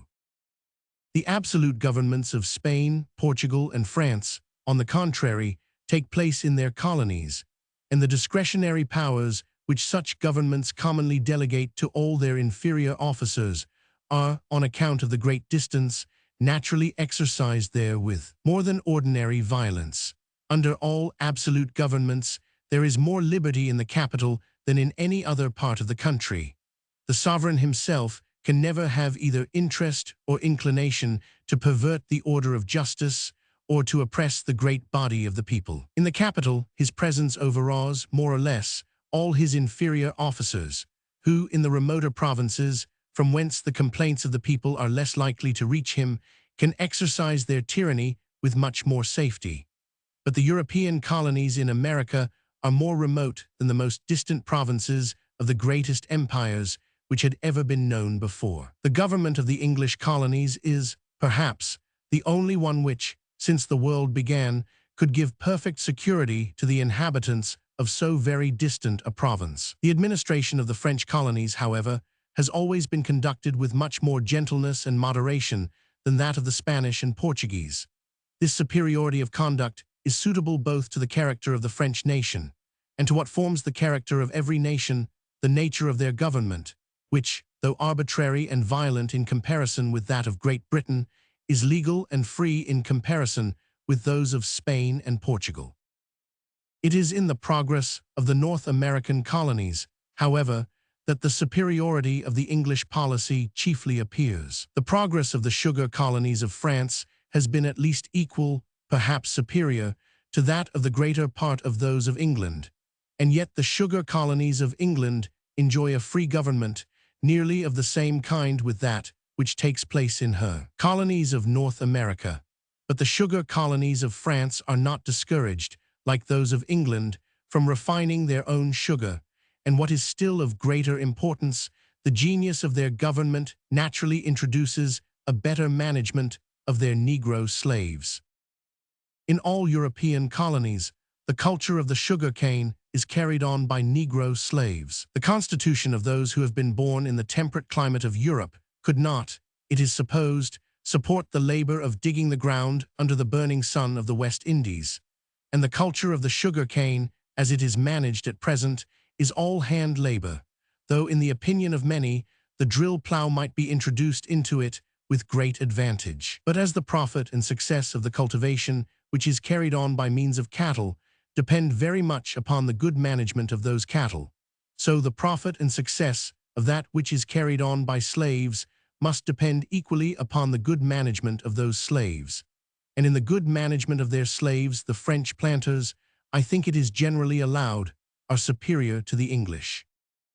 The law, so far as it gives some weak protection to the slave against the violence of his master, is likely to be better executed in a colony where the government is in a great measure arbitrary, than in one where it is altogether free. In every country where the unfortunate law of slavery is established, the magistrate, when he protects the slave, intermeddles in some measure in the management of the private property of the master. And in a free country where the master is, perhaps, either a member of the colony assembly or an elector of such a member, he dares not do this, but with the greatest caution and circumspection. The respect which he is obliged to pay to the master renders it more difficult for him to protect the slave. But in a country where the government is in a great measure arbitrary, where it is usual for the magistrate to intermeddle even in the management of the private property of individuals, and to send them, perhaps, a letter de cachet. If they do not manage it according to his liking, it is much easier for him to give some protection to the slave, and common humanity naturally disposes him to do so. The protection of the magistrate renders the slave less contemptible in the eyes of his master, who is thereby induced to consider him with more regard and to treat him with more gentleness. Gentle usage renders the slave not only more faithful, but more intelligent, and therefore, upon a double account, more useful. He approaches more to the condition of a free servant, and may possess some degree of integrity and attachment to his master's interest, virtues which frequently belong to free servants, but which never can belong to a slave, who is treated as slaves commonly are in countries where the master is perfectly free and secure. That the condition of a slave is better under an arbitrary than under a free government is, I believe, supported by the history of all ages and nations. In the Roman history, the first time we read of the magistrate interposing to protect the slave from the violence of his master is under the emperors. When Vidius Pollio, in the presence of Augustus, ordered one of his slaves, who had committed a slight fault, to be cut into pieces and thrown into his fish pond, in order to feed his fishes, the emperor commanded him, with indignation, to emancipate immediately not only that slave, but all the others that belonged to him. Under the Republic, no magistrate could have had authority enough to protect the slave, much less to punish the master. The stock, it is to be observed, which has improved the sugar colonies of France, particularly the great colony of St. Domingo, has been raised almost entirely from the gradual improvement and cultivation of those colonies. It has been almost altogether the produce of the soil and of the industry of the colonists, or, what comes to the same thing, the price of that produce, gradually accumulated by good management and employed in raising a still greater produce. But the stock which has improved and cultivated the sugar colonies of England has, a great part of it, been sent out from England, and has by no means been altogether the produce of the soil and industry of the colonists. The prosperity of the English sugar colonies has been in a great measure owing to the great riches of England, of which a part has overflowed, if one may say so, upon these colonies. But the prosperity of the sugar colonies of France has been entirely owing to the good conduct of the colonists, which must therefore have had some superiority over that of the English, and this superiority has been remarked in nothing so much as in the good management of their slaves. Such have been the general outlines of the policy of the different European nations with regard to their colonies. The policy of Europe, therefore, has very little to boast of, either in the original establishment, or, so far as concerns their internal government, in the subsequent prosperity of the colonies of America. Folly and injustice seem to have been the principles which presided over and directed the first project of establishing those colonies, the folly of hunting after gold and silver mines, and the injustice of coveting the possession of a country whose harmless natives, far from having ever injured the people of Europe, had received the first adventurers with every mark of kindness and hospitality. The adventurers, indeed, who formed some of the latter establishments, joined to the chimerical project of finding gold and silver mines other motives more reasonable and more laudable, but even these motives do very little honor to the policy of Europe. The English Puritans, restrained at home, fled for freedom to America and established there the four governments of New England. The English Catholics, treated with much greater injustice, established that of Maryland, the Quakers that of Pennsylvania. The Portuguese Jews, persecuted by the Inquisition, stripped of their fortunes, and banished to Brazil, introduced, by their example, some sort of order and industry among the transported felons and strumpets by whom that colony was originally peopled, and taught them the culture of the sugar cane. Upon all these different occasions, it was not the wisdom and policy, but the disorder and injustice of the European governments, which peopled and cultivated America. In effectuation some of the most important of these establishments, the different governments of Europe had as little merit as in projecting them. The conquest of Mexico was the project, not of the Council of Spain, but of a governor of Cuba, and it was effectuated by the spirit of the bold adventurer to whom it was entrusted, in spite of everything which that governor, who soon repented of having trusted such a person, could do to thwart it. The conquerors of Chile and Peru, and of almost all the other Spanish settlements upon the continent of America, carried out with them no other public encouragement, but a general permission to make settlements and conquests in the name of the King of Spain. Those adventures were all at the private risk and expense of the adventurers. The government of Spain contributed scarce anything to any of them. That of England contributed as little towards effectuating the establishment of some of its most important colonies in North America. When those establishments were effectuated and had become so considerable as to attract the attention of the mother country, the first regulations which she made with regard to them had always in view to secure to herself the monopoly of their commerce, to confine their market, and to enlarge her own at their expense, and consequently rather to damp and discourage than to quicken and forward the course of their prosperity. In the different ways in which this monopoly has been exercised consists one of the most essential differences in the policy of the different European nations with regard to their colonies. The best of them all, that of England, is only somewhat less illiberal and oppressive than that of any of the rest. In what way, therefore, has the policy of Europe contributed either to the first establishment or to the present grandeur of the colonies of America?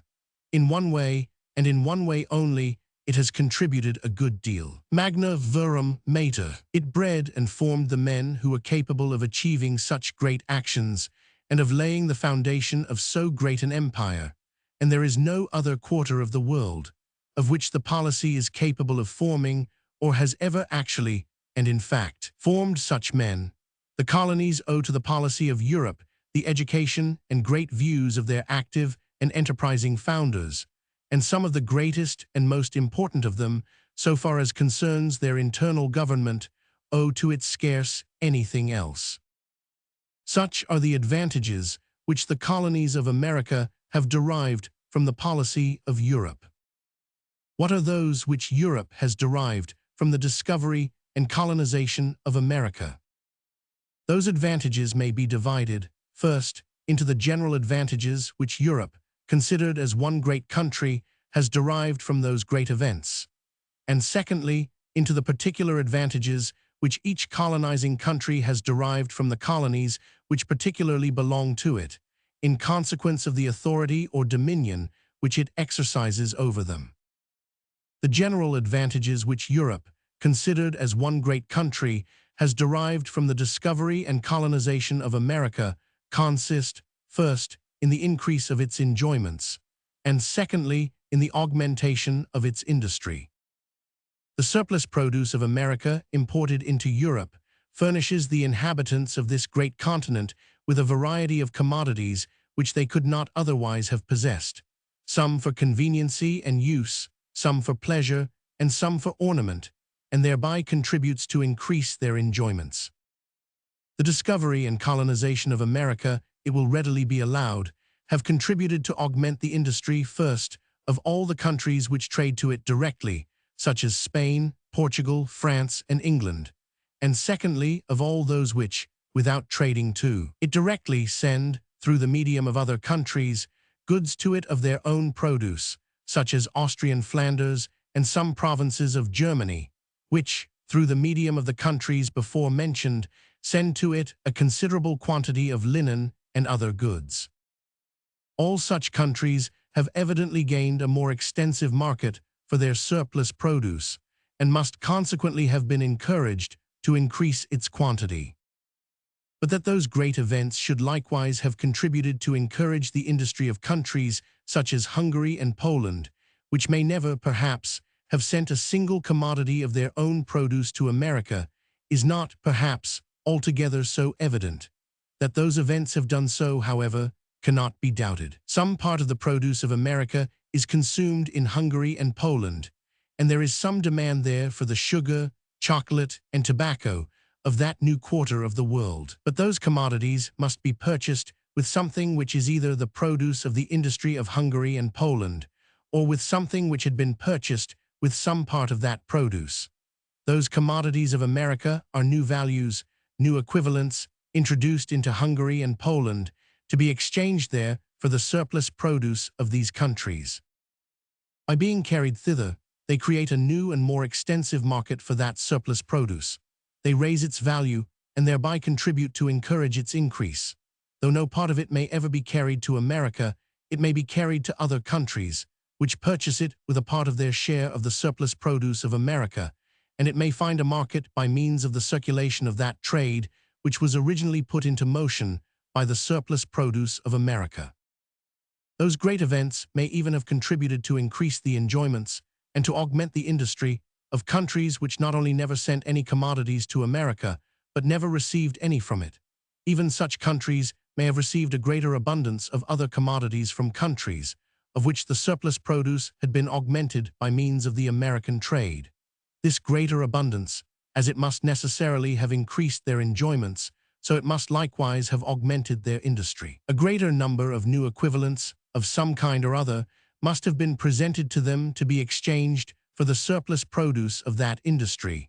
A more extensive market must have been created for that surplus produce, so as to raise its value and thereby encourage its increase. The mass of commodities annually thrown into the great circle of European commerce, and by its various revolutions annually distributed among all the different nations comprehended within it, must have been augmented by the whole surplus produce of America. A greater share of this greater mass, therefore, is likely to have fallen to each of those nations, to have increased their enjoyments and augmented their industry. The exclusive trade of the mother countries tends to diminish, or at least to keep down below what they would otherwise rise to, both the enjoyments and industry of all those nations in general, and of the American colonies in particular. It is a dead weight upon the action of one of the great springs which puts into motion a great part of the business of mankind. By rendering the colony produce dearer in all other countries, it lessens its consumption, and thereby cramps the industry of the colonies, and both the enjoyments and the industry of all other countries, which both enjoy less when they pay more for what they enjoy, and produce less when they get less for what they produce.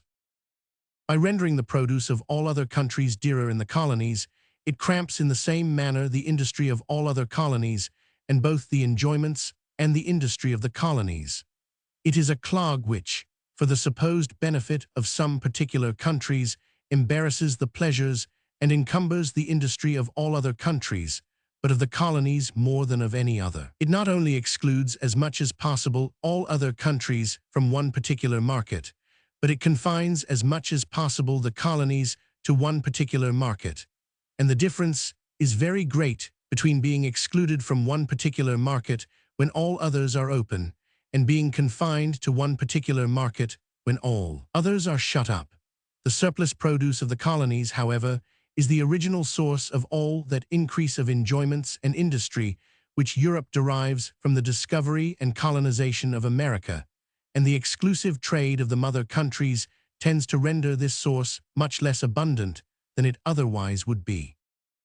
The particular advantages which each colonizing country derives from the colonies which particularly belong to it are of two different kinds. First, those common advantages which every empire derives from the provinces subject to its dominion, and secondly, those peculiar advantages which are supposed to result from provinces of so very peculiar a nature as the European colonies of America. The common advantages which every empire derives from the provinces subject to its dominion consist, first, in the military force which they furnish for its defense, and secondly, in the revenue which they furnish for the support of its civil government. The Roman colonies furnished occasionally both the one and the other. The Greek colonies sometimes furnished a military force, but seldom any revenue. They seldom acknowledged themselves subject to the dominion of the mother city. They were generally her allies in war, but very seldom her subjects in peace. The European colonies of America have never yet furnished any military force for the defense of the mother country. The military force has never yet been sufficient for their own defense, and in the different wars in which the mother countries have been engaged, the defense of their colonies has generally occasioned a very considerable distraction of the military force of those countries. In this respect, therefore, all the European colonies have, without exception, been a cause rather of weakness than of strength to their respective mother countries. The colonies of Spain and Portugal only have contributed any revenue towards the defense of the mother country or the support of her civil government. The taxes which have been levied upon those of other European nations, upon those of England in particular, have seldom been equal to the expense laid out upon them in time of peace, and never sufficient to defray that which they occasioned in time of war. Such colonies, therefore, have been a source of expense, and not of revenue, to their respective mother countries. The advantages of such colonies to their respective mother countries consist altogether in those peculiar advantages which are supposed to result from provinces of so very peculiar a nature as the European colonies of America, and the exclusive trade, it is acknowledged, is the sole source of all those peculiar advantages. In consequence of this exclusive trade, all that part of the surplus produce of the English colonies, for example, which consists in what are called enumerated commodities, can be sent to no other country but England. Other countries must afterwards buy it of her. It must be cheaper, therefore, in England than it can be in any other country, and must contribute more to increase the enjoyments of England than those of any other country. It must likewise contribute more to encourage her industry. For all those parts of her own surplus produce which England exchanges for those enumerated commodities, she must get a better price than any other countries can get for the like parts of theirs, when they exchange them for the same commodities. The manufacturers of England, for example, will purchase a greater quantity of the sugar and tobacco of her own colonies than the like manufacturers of other countries can purchase of that sugar and tobacco. So far, therefore, as the manufacturers of England and those of other countries are both to be exchanged for the sugar and tobacco of the English colonies, this superiority of price gives an encouragement to the former beyond what the latter can, in these circumstances, enjoy. The exclusive trade of the colonies, therefore, as it diminishes, or at least keeps down below what they would otherwise rise to, both the enjoyments and the industry of the countries which do not possess it, so it gives an evident advantage to the countries which do possess it over those other countries. This advantage, however, will perhaps be found to be rather what may be called a relative than an absolute advantage, and to give a superiority to the country which enjoys it, rather by depressing the industry and produce of other countries, than by raising those of that particular country above what they would naturally rise to in the case of a free trade. The tobacco of Maryland and Virginia, for example, by means of the monopoly which England enjoys of it, certainly comes cheaper to England than it can do to France, to whom England commonly sells a considerable part of it. But had France and all other European countries been at all times allowed a free trade to Maryland and Virginia, the tobacco of those colonies might by this time have come cheaper than it actually does, not only to all those other countries, but likewise to England. The produce of tobacco, in consequence of a market so much more extensive than any which it has hitherto enjoyed, might, and probably would, by this time have been so much increased as to reduce the profits of a tobacco plantation to their natural level with those of a corn plantation, which it is supposed they are still somewhat above. The price of tobacco might, and probably would, by this time have fallen somewhat lower than it is at present. An equal quantity of the commodities, either of England or of those other countries, might have purchased in Maryland and Virginia a greater quantity of tobacco than it can do at present,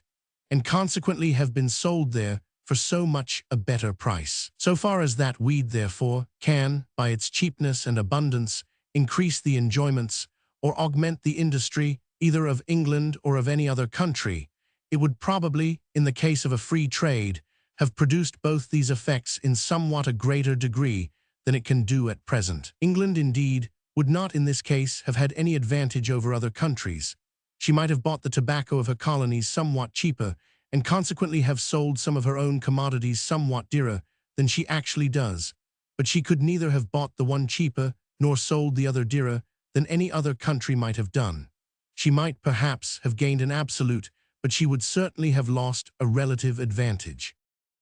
In order, however, to obtain this relative advantage in the colony trade, in order to execute the invidious and malignant project of excluding, as much as possible, other nations from any share in it. England, there are very probable reasons for believing, has not only sacrificed a part of the absolute advantage which she, as well as every other nation, might have derived from that trade, but has subjected herself both to an absolute and to a relative disadvantage in almost every other branch of trade. When, by the act of navigation, England assumed to herself the monopoly of the colony trade, the foreign capitals which had before been employed in it were necessarily withdrawn from it. The English capital, which had before carried on but a part of it, was now to carry on the whole. The capital which had before supplied the colonies with but a part of the goods which they wanted from Europe was now all that was employed to supply them with the whole. But it could not supply them with the whole, and the goods with which it did supply them were necessarily sold very dear. The capital which had before bought but a part of the surplus produce of the colonies was now all that was employed to buy the whole. But it could not buy the whole at anything near the old price, and therefore, whatever it did buy, it necessarily bought very cheap.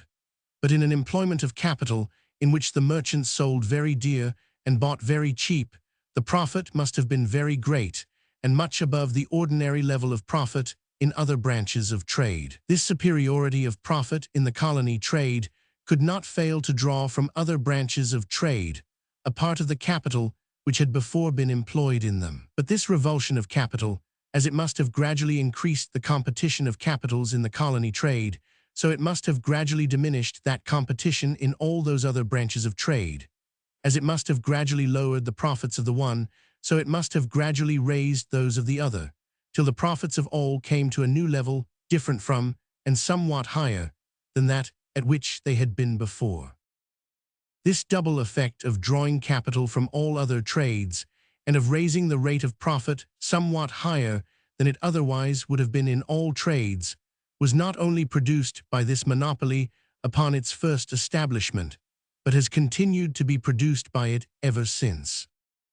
First, this monopoly has been continually drawing capital from all other trades to be employed in that of the colonies.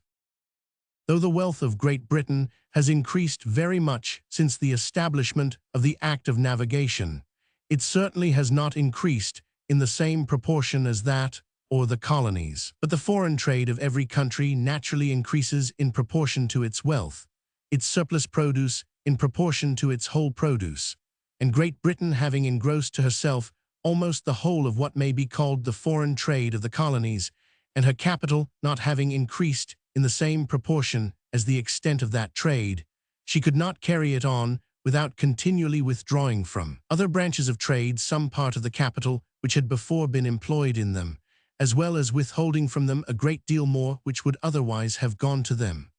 Since the establishment of the Act of Navigation, accordingly, the colony trade has been continually increasing, while many other branches of foreign trade, particularly of that to other parts of Europe, have been continually decaying. Our manufactures for foreign sale, instead of being suited, as before the Act of Navigation, to the neighboring market of Europe, or to the more distant one of the countries which lie round the Mediterranean Sea, have the greater part of them been accommodated to the still more distant one of the colonies, to the market in which they have the monopoly, rather than to that in which they have many competitors. The causes of decay in other branches of foreign trade, which, by Sir Matthew Decker and other writers, have been sought for in the excess and improper mode of taxation, in the high price of labor, in the increase of luxury, etc., may all be found in the overgrowth of the colony trade. The mercantile capital of Great Britain, though very great, yet not being infinite, and though greatly increased since the Act of Navigation, yet not being increased in the same proportion as the colony trade, that trade could not possibly be carried on without withdrawing some part of that capital from other branches of trade, nor consequently without some decay of those other branches. England, it must be observed, was a great trading country. Her mercantile capital was very great, and likely to become still greater and greater every day, not only before the Act of Navigation had established the monopoly of the corn trade, but before that trade was very considerable. In the Dutch War, during the government of Cromwell, her navy was superior to that of Holland, and in that which broke out in the beginning of the reign of Charles II, it was at least equal, perhaps superior, to the united navies of France and Holland. Its superiority, perhaps, would scarce appear greater in the present times, at least if the Dutch navy were to bear the same proportion to the Dutch commerce now which it did then. But this great naval power could not, in either of those wars, be owing to the act of navigation. During the first of them, the plan of that act had been but just formed, and though before the breaking out of the second, it had been fully enacted by legal authority, yet no part of it could have had time to produce any considerable effect, and least of all that part which established the exclusive trade to the colonies. Both the colonies and their trade were inconsiderable then, in comparison of what they are how. The island of Jamaica was an unwholesome desert, little inhabited and less cultivated. New York and New Jersey were in the possession of the Dutch, the half of St. Christopher's in that of the French. The island of Antigua, the two Carolinas, Pennsylvania, Georgia, and Nova Scotia were not planted. Virginia, Maryland, and New England were planted, and though they were very thriving colonies, yet there was not perhaps at that time, either in Europe or America, a single person who foresaw or even suspected the rapid progress which they have since made in wealth, population, and improvement. The island of Barbados, in short, was the only British colony of any consequence, of which the condition at that time bore any resemblance to what it is at present. The trade of the colonies, of which England, even for some time after the Act of Navigation, enjoyed but a part, for the Act of Navigation was not very strictly executed till several years after it was enacted, could not at that time be the cause of the great trade of England, nor of the great naval power which was supported by that trade. The trade which at that time supported that great naval power was the trade of Europe, and of the countries which lie round the Mediterranean Sea. But the share which Great Britain at present enjoys of that trade could not support any such great naval power. Had the growing trade of the colonies been left free to all nations, whatever share of it might have fallen to Great Britain, and a very considerable share would probably have fallen to her, must have been all in addition to this great trade of which she was before in possession. In consequence of the monopoly, the increase of the colony trade has not so much occasioned an addition to the trade which Great Britain had before as a total change in its direction. Secondly, this monopoly has necessarily contributed to keep up the rate of profit in all the different branches of British trade, higher than it naturally would have been had all nations been allowed a free trade to the British colonies. The monopoly of the colony trade, as it necessarily drew towards the trade a greater proportion of the capital of Great Britain than what would have gone to it of its own accord, so, by the expulsion of all foreign capitals, it necessarily reduced the whole quantity of capital employed in that trade below what it naturally would have been in the case of a free trade. But by lessening the competition of capitals in that branch of trade, it necessarily raised the rate of profit in that branch. By lessening, too, the competition of British capitals in all other branches of trade, it necessarily raised the rate of British profit in all those other branches. Whatever may have been, at any particular period since the establishment of the Act of Navigation, the state or extent of the mercantile capital of Great Britain, the monopoly of the colony trade must, during the continuance of that state, have raised the ordinary rate of British profit higher than it otherwise would have been both in that and in all the other branches of British trade.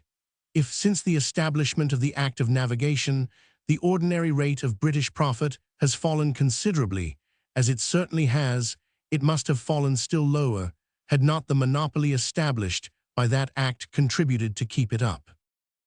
But whatever raises, in any country, the ordinary rate of profit higher than it otherwise would be, necessarily subjects that country both to an absolute and to a relative disadvantage in every branch of trade of which she has not the monopoly.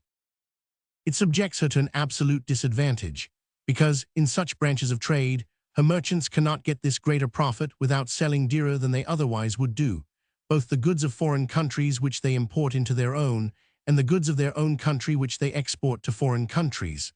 Their own country must both buy dearer and sell dearer, must both buy less and sell less, must both enjoy less and produce less than she otherwise would do. It subjects her to a relative disadvantage, because, in such branches of trade, it sets other countries, which are not subject to the same absolute disadvantage, either more above her or less below her than they otherwise would be. It enables them both to enjoy more and to produce more, in proportion to what she enjoys and produces. It renders their superiority greater or their inferiority less than it otherwise would be. By raising the price of her produce above what it otherwise would be, it enables the merchants of other countries to undersell her in foreign markets, and thereby to jostle her out of almost all those branches of trade of which she has not the monopoly. Our merchants frequently complain of the high wages of British labor as the cause of their manufactures being undersold in foreign markets, but they are silent about the high profits of stock. They complain of the extravagant gain of other people, but they say nothing of their own. The high profits of British stock, however, may contribute towards raising the price of British manufactures, in many cases, as much, and in some perhaps more, than the high wages of British labor. It is in this manner that the capital of Great Britain, one may justly say, has partly been drawn and partly been driven from the greater part of the different branches of trade of which she has not the monopoly, from the trade of Europe, in particular, and from that of the countries which lie round the Mediterranean Sea. It has partly been drawn from those branches of trade by the attraction of superior profit in the colony trade, in consequence of the continual increase of that trade, and of the continual insufficiency of the capital which had carried it on one year to carry it on the next. It has partly been driven from them by the advantage which the high rate of profit established in Great Britain gives to other countries, in all the different branches of trade of which Great Britain has not the monopoly. As the monopoly of the colony trade has drawn from those other branches a part of the British capital, which would otherwise have been employed in them, so it has forced into them many foreign capitals which would never have gone to them, had they not been expelled from the colony trade. In those other branches of trade, it has diminished the competition of British capitals, and thereby raised the rate of British profit higher than it otherwise would have been. On the contrary, it has increased the competition of foreign capitals, and thereby sunk the rate of foreign profit lower than it otherwise would have been. Both in the one way and in the other, it must evidently have subjected Great Britain to a relative disadvantage in all those other branches of trade. The colony trade, however, it may perhaps be said, is more advantageous to Great Britain than any other, and the monopoly, by forcing into that trade a greater proportion of the capital of Great Britain than what would otherwise have gone to it, has turned that capital into an employment more advantageous to the country than any other which it could have found. The most advantageous employment of any capital to the country to which it belongs is that which maintains there the greatest quantity of productive labor, and increases the most the annual produce of the land and labor of that country. But the quantity of productive labor which any capital employed in the foreign trade of consumption can maintain is exactly in proportion, it has been shown in the second book, to the frequency of its returns. A capital of £1,000, for example, employed in a foreign trade of consumption, of which the returns are made regularly once in the year, can keep in constant employment, in the country to which it belongs, a quantity of productive labor, equal to what £1,000 can maintain there for a year. If the returns are made twice or thrice in the year, it can keep in constant employment a quantity of productive labor, equal to what £2,000 or £3,000 can maintain there for a year. A foreign trade of consumption carried on with a neighboring is, upon that account, in general, more advantageous than one carried on with a distant country, and for the same reason, a direct foreign trade of consumption, as it has likewise been shown in the second book, is in general more advantageous than a roundabout one. But the monopoly of the colony trade, so far as it has operated upon the employment of the capital of Great Britain, has, in all cases, forced some part of it from a foreign trade of consumption carried on with a neighboring to one carried on with a more distant country, and in many cases from a direct foreign trade of consumption to a roundabout one. First, the monopoly of the colony trade has, in all cases, forced some part of the capital of Great Britain from a foreign trade of consumption carried on with a neighboring, to one carried on with a more distant country. It has, in all cases, forced some part of that capital from the trade with Europe, and with the countries which lie round the Mediterranean Sea, to that with the more distant regions of America and the West Indies, from which the returns are necessarily less frequent, not only on account of the greater distance, but on account of the peculiar circumstances of those countries. New colonies, it has already been observed, are always understocked. Their capital is always much less than what they could employ with great profit and advantage in the improvement and cultivation of their land. They have a constant demand, therefore, for more capital than they have of their own,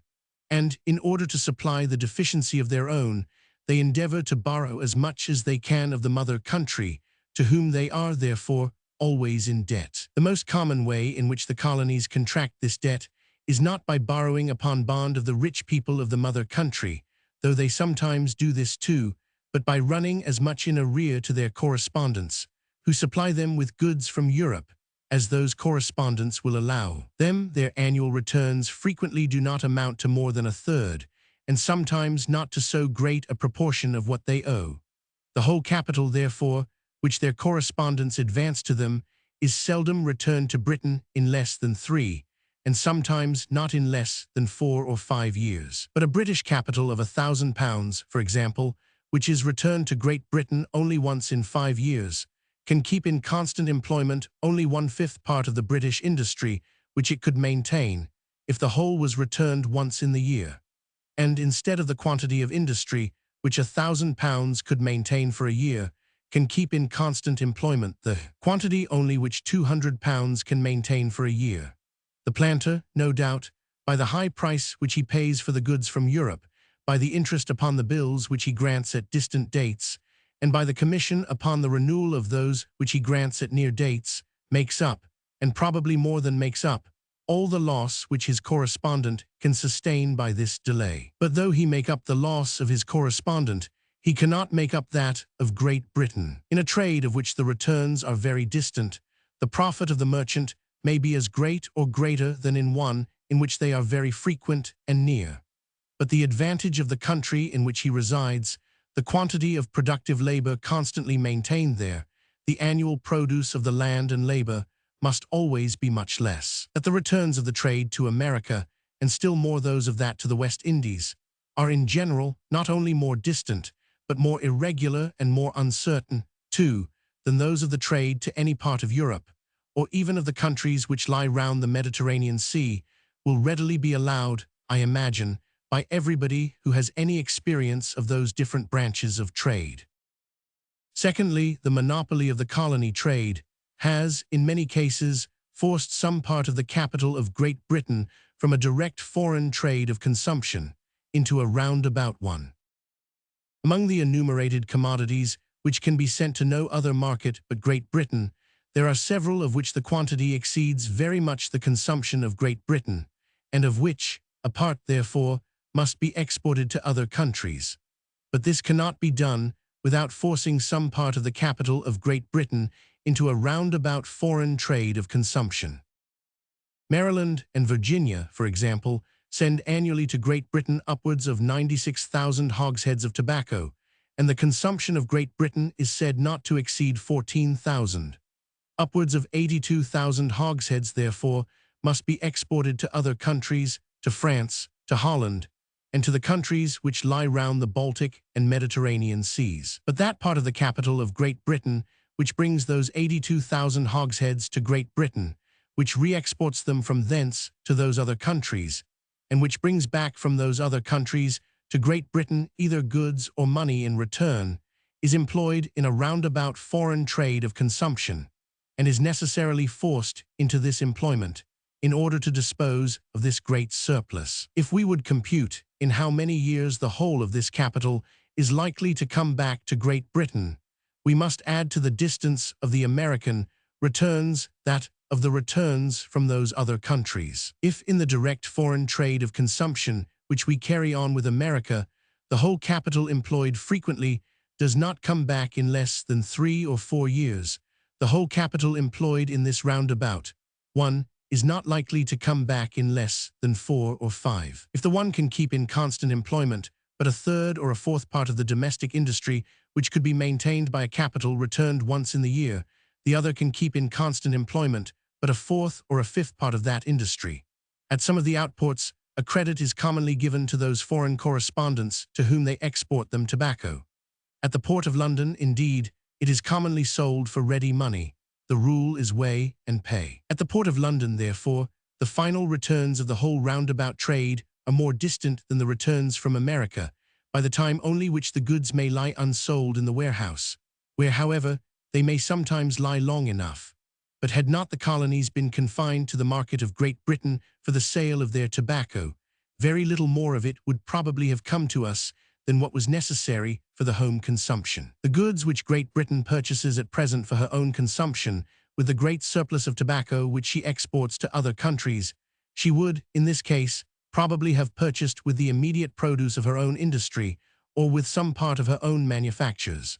That produce, those manufactures, instead of being almost entirely suited to one great market, as at present, would probably have been fitted to a great number of smaller markets. Instead of one great roundabout foreign trade of consumption, Great Britain would probably have carried on a great number of small direct foreign trades of the same kind. On account of the frequency of the returns, a part, and probably but a small part, perhaps not above a third or a fourth of the capital which at present carries on this great roundabout trade, might have been sufficient to carry on all those small direct ones, might have kept in constant employment an equal quantity of British industry, and have equally supported the annual produce of the land and labor of Great Britain. All the purposes of this trade being, in this manner, answered by a much smaller capital, there would have been a large spare capital to apply to other purposes, to improve the lands, to increase the manufactures, and to extend the commerce of Great Britain, to come into competition, at least with the other British capitals employed in all those different ways, to reduce the rate of profit in them all, and thereby to give to Great Britain, in all of them, a superiority over other countries, still greater than what she at present enjoys. The monopoly of the colony trade, too, has forced some part of the capital of Great Britain from all foreign trade of consumption to a carrying trade, and consequently from supporting more or less the industry of Great Britain, to be employed altogether in supporting partly that of the colonies and partly that of some other countries. The goods, for example, which are annually purchased with the great surplus of 82,000 hogsheads of tobacco annually re-exported from Great Britain, are not all consumed in Great Britain. Part of them, linen from Germany and Holland, for example, is returned to the colonies for their particular consumption. But that part of the capital of Great Britain which buys the tobacco with which this linen is afterwards bought, is necessarily withdrawn from supporting the industry of Great Britain, to be employed altogether in supporting partly that of the colonies and partly that of the particular countries who pay for this tobacco with the produce of their own industry. The monopoly of the colony trade, besides, by forcing towards it a much greater proportion of the capital of Great Britain than what would naturally have gone to it, seems to have broken altogether that natural balance which would otherwise have taken place among all the different branches of British industry. The industry of Great Britain, instead of being accommodated to a great number of small markets, has been principally suited to one great market. Her commerce, instead of running in a great number of small channels, has been taught to run principally in one great channel. But the whole system of her industry and commerce has thereby been rendered less secure, the whole state of her body politic less healthful than it otherwise would have been. In her present condition, Great Britain resembles one of those unwholesome bodies in which some of the vital parts are overgrown, and which, upon that account, are liable to many dangerous disorders, scarce incident to those in which all the parts are more properly proportioned. A small stop in that great blood vessel, which has been artificially swelled beyond its natural dimensions, and through which an unnatural proportion of the industry and commerce of the country has been forced to circulate, is very likely to bring on the most dangerous disorders upon the whole body politic. The expectation of a rupture with the colonies, accordingly, has struck the people of Great Britain with more terror than they ever felt for Spanish Armada or a French invasion.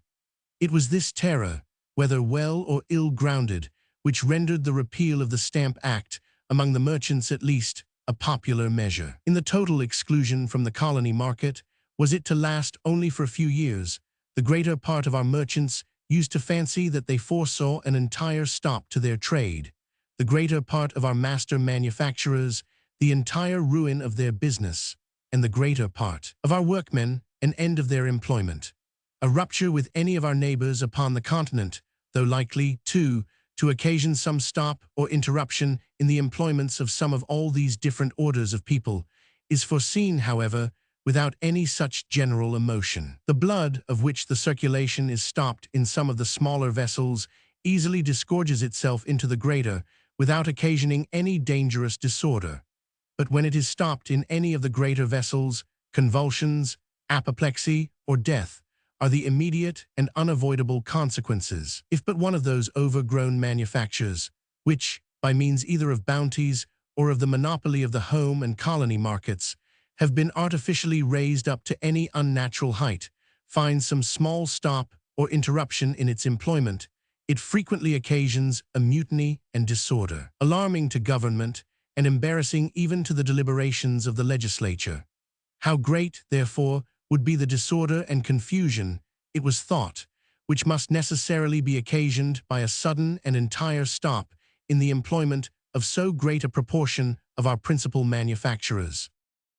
Some moderate and gradual relaxation of the laws which give to Great Britain the exclusive trade to the colonies, till it is rendered in a great measure free, seems to be the only expedient which can, in all future times, deliver her from this danger, which can enable her, or even force her, to withdraw some part of her capital from this overgrown employment, and to turn it, though with less profit, towards other employments, and which, by gradually diminishing one branch of her industry and gradually increasing all the rest, can, by degrees, restore all the different branches of it to that natural, healthful, and proper proportion which perfect liberty necessarily establishes, and which perfect liberty can alone preserve. Open the colony trade all at once to all nations might not only occasion some transitory inconveniency, but a great permanent loss to the greater part of those whose industry or capital is at present engaged in it. The sudden loss of the employment, even of the ships which import the 82,000 hogsheads of tobacco,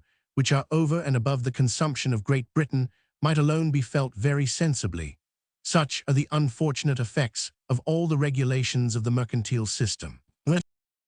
They not only introduce very dangerous disorders into the state of the body politic, but disorders which it is often difficult to remedy without occasioning, for a time at least, still greater disorders. In what manner, therefore, the colony trade ought gradually to be opened? What are the restraints which ought first, and what are those which ought last, to be taken away? Or in what manner the natural system of perfect liberty and justice ought gradually to be restored, we must leave to the wisdom of future statesmen and legislators to determine. 5 different events, unforeseen and unthought of, have very fortunately concurred to hinder Great Britain from feeling, so sensibly as it was generally expected she would, the total exclusion which has now taken place for more than a year, from the 1st of December 1774, from a very important branch of the colony trade, that of the 12 associated provinces of North America. First, those colonies, in preparing themselves for their non-importation agreement, drained Great Britain completely of all the commodities which were fit for their market. Secondly, the extraordinary demand of the Spanish flota has, this year, drained Germany and the north of many commodities, linen in particular, which used to come into competition, even in the British market, with the manufactures of Great Britain. Thirdly, the peace between Russia and Turkey has occasioned an extraordinary demand from the Turkey market, which, during the distress of the country, and while a Russian fleet was cruising in the archipelago, had been very poorly supplied. Fourthly, the demand of the north of Europe for the manufactures of Great Britain has been increasing from year to year for some time past. And fifthly, the late partition and consequential pacification of Poland, by opening the market of that great country, have this year added an extraordinary demand from thence to the increasing demand of the North. These events are all, except the fourth, in their nature transitory and accidental, and the exclusion from so important a branch of the colony trade, if unfortunately it should continue much longer, may still occasion some degree of distress. This distress, however, as it will come on gradually, will be felt much less severely than if it had come on all at once. And in the meantime, the industry and capital of the country may find a new employment and direction, so as to prevent this distress from ever rising to any considerable height. The monopoly of the colony trade, therefore, so far as it has turned towards that trade a greater proportion of the capital of Great Britain than what would otherwise have gone to it, has in all cases turned it from a foreign trade of consumption with a neighboring into one with a more distant country, in many cases from a direct foreign trade of consumption into a roundabout one, and in some cases from all foreign trade of consumption into a carrying trade. It has, in all cases, therefore, turned it from a direction in which it would have maintained a greater quantity of productive labor, into one in which it can maintain a much smaller quantity, by suiting, besides, to one particular market only so great a part of the industry and commerce of Great Britain. It has rendered the whole state of that industry and commerce more precarious and less secure than if their produce had been accommodated to a greater variety of markets. We must carefully distinguish between the effects of the colony trade and those of the monopoly of that trade. The former are always and necessarily beneficial, the latter always and necessarily hurtful. But the former are so beneficial that the colony trade, though subject to a monopoly and notwithstanding the hurtful effects of that monopoly, is still, upon the whole, beneficial and greatly beneficial, though a good deal less so than it otherwise would be. The effect of the colony trade, in its natural and free state, is to open a great though distant market for such parts of the produce of British industry as may exceed the demand of the markets nearer home of those of Europe and of the countries which lie round the Mediterranean Sea. In its natural and free state, the colony trade, without drawing from those markets any part of the produce which had ever been sent to them, encourages Great Britain to increase the surplus continually, by continually presenting new equivalents to be exchanged for it. In its natural and free state, the colony trade tends to increase the quantity of productive labor in Great Britain, but without altering in any respect the direction of that which had been employed there before. In the natural and free state of the colony trade, the competition of all other nations would hinder the rate of profit from rising above the common level, either in the new market or in the new employment.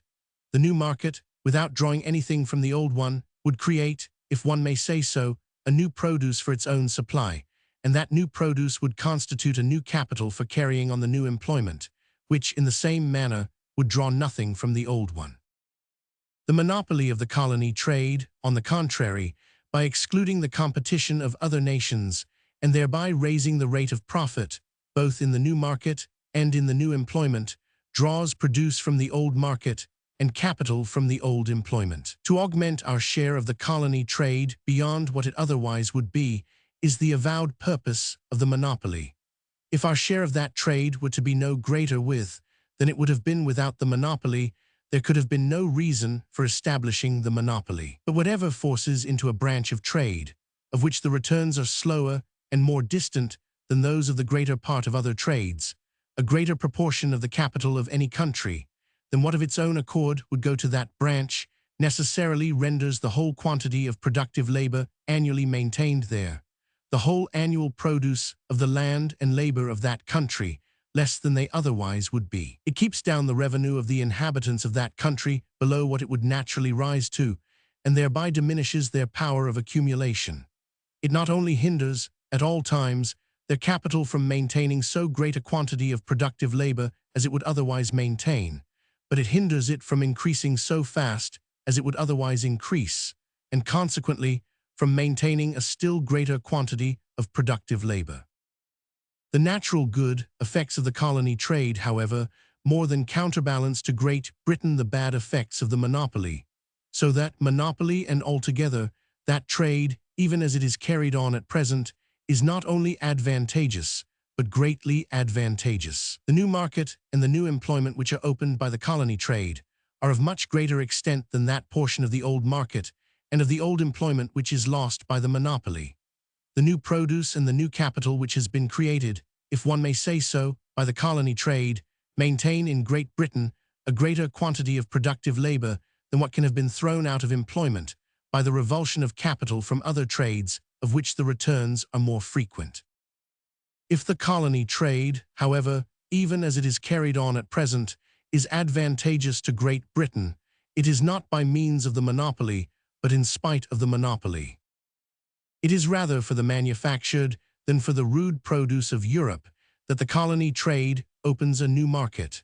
Agriculture is the proper business of all new colonies, a business which the cheapness of land renders more advantageous than any other. They abound, therefore, in the rude produce of land, and instead of importing it from other countries, they have generally a large surplus to export.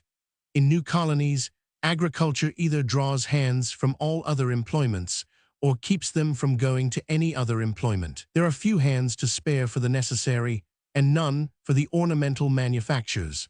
The greater part of the manufactures of both kinds, they find it cheaper to purchase of other countries than to make for themselves. It is chiefly by encouraging the manufactures of Europe that the colony trade indirectly encourages its agriculture.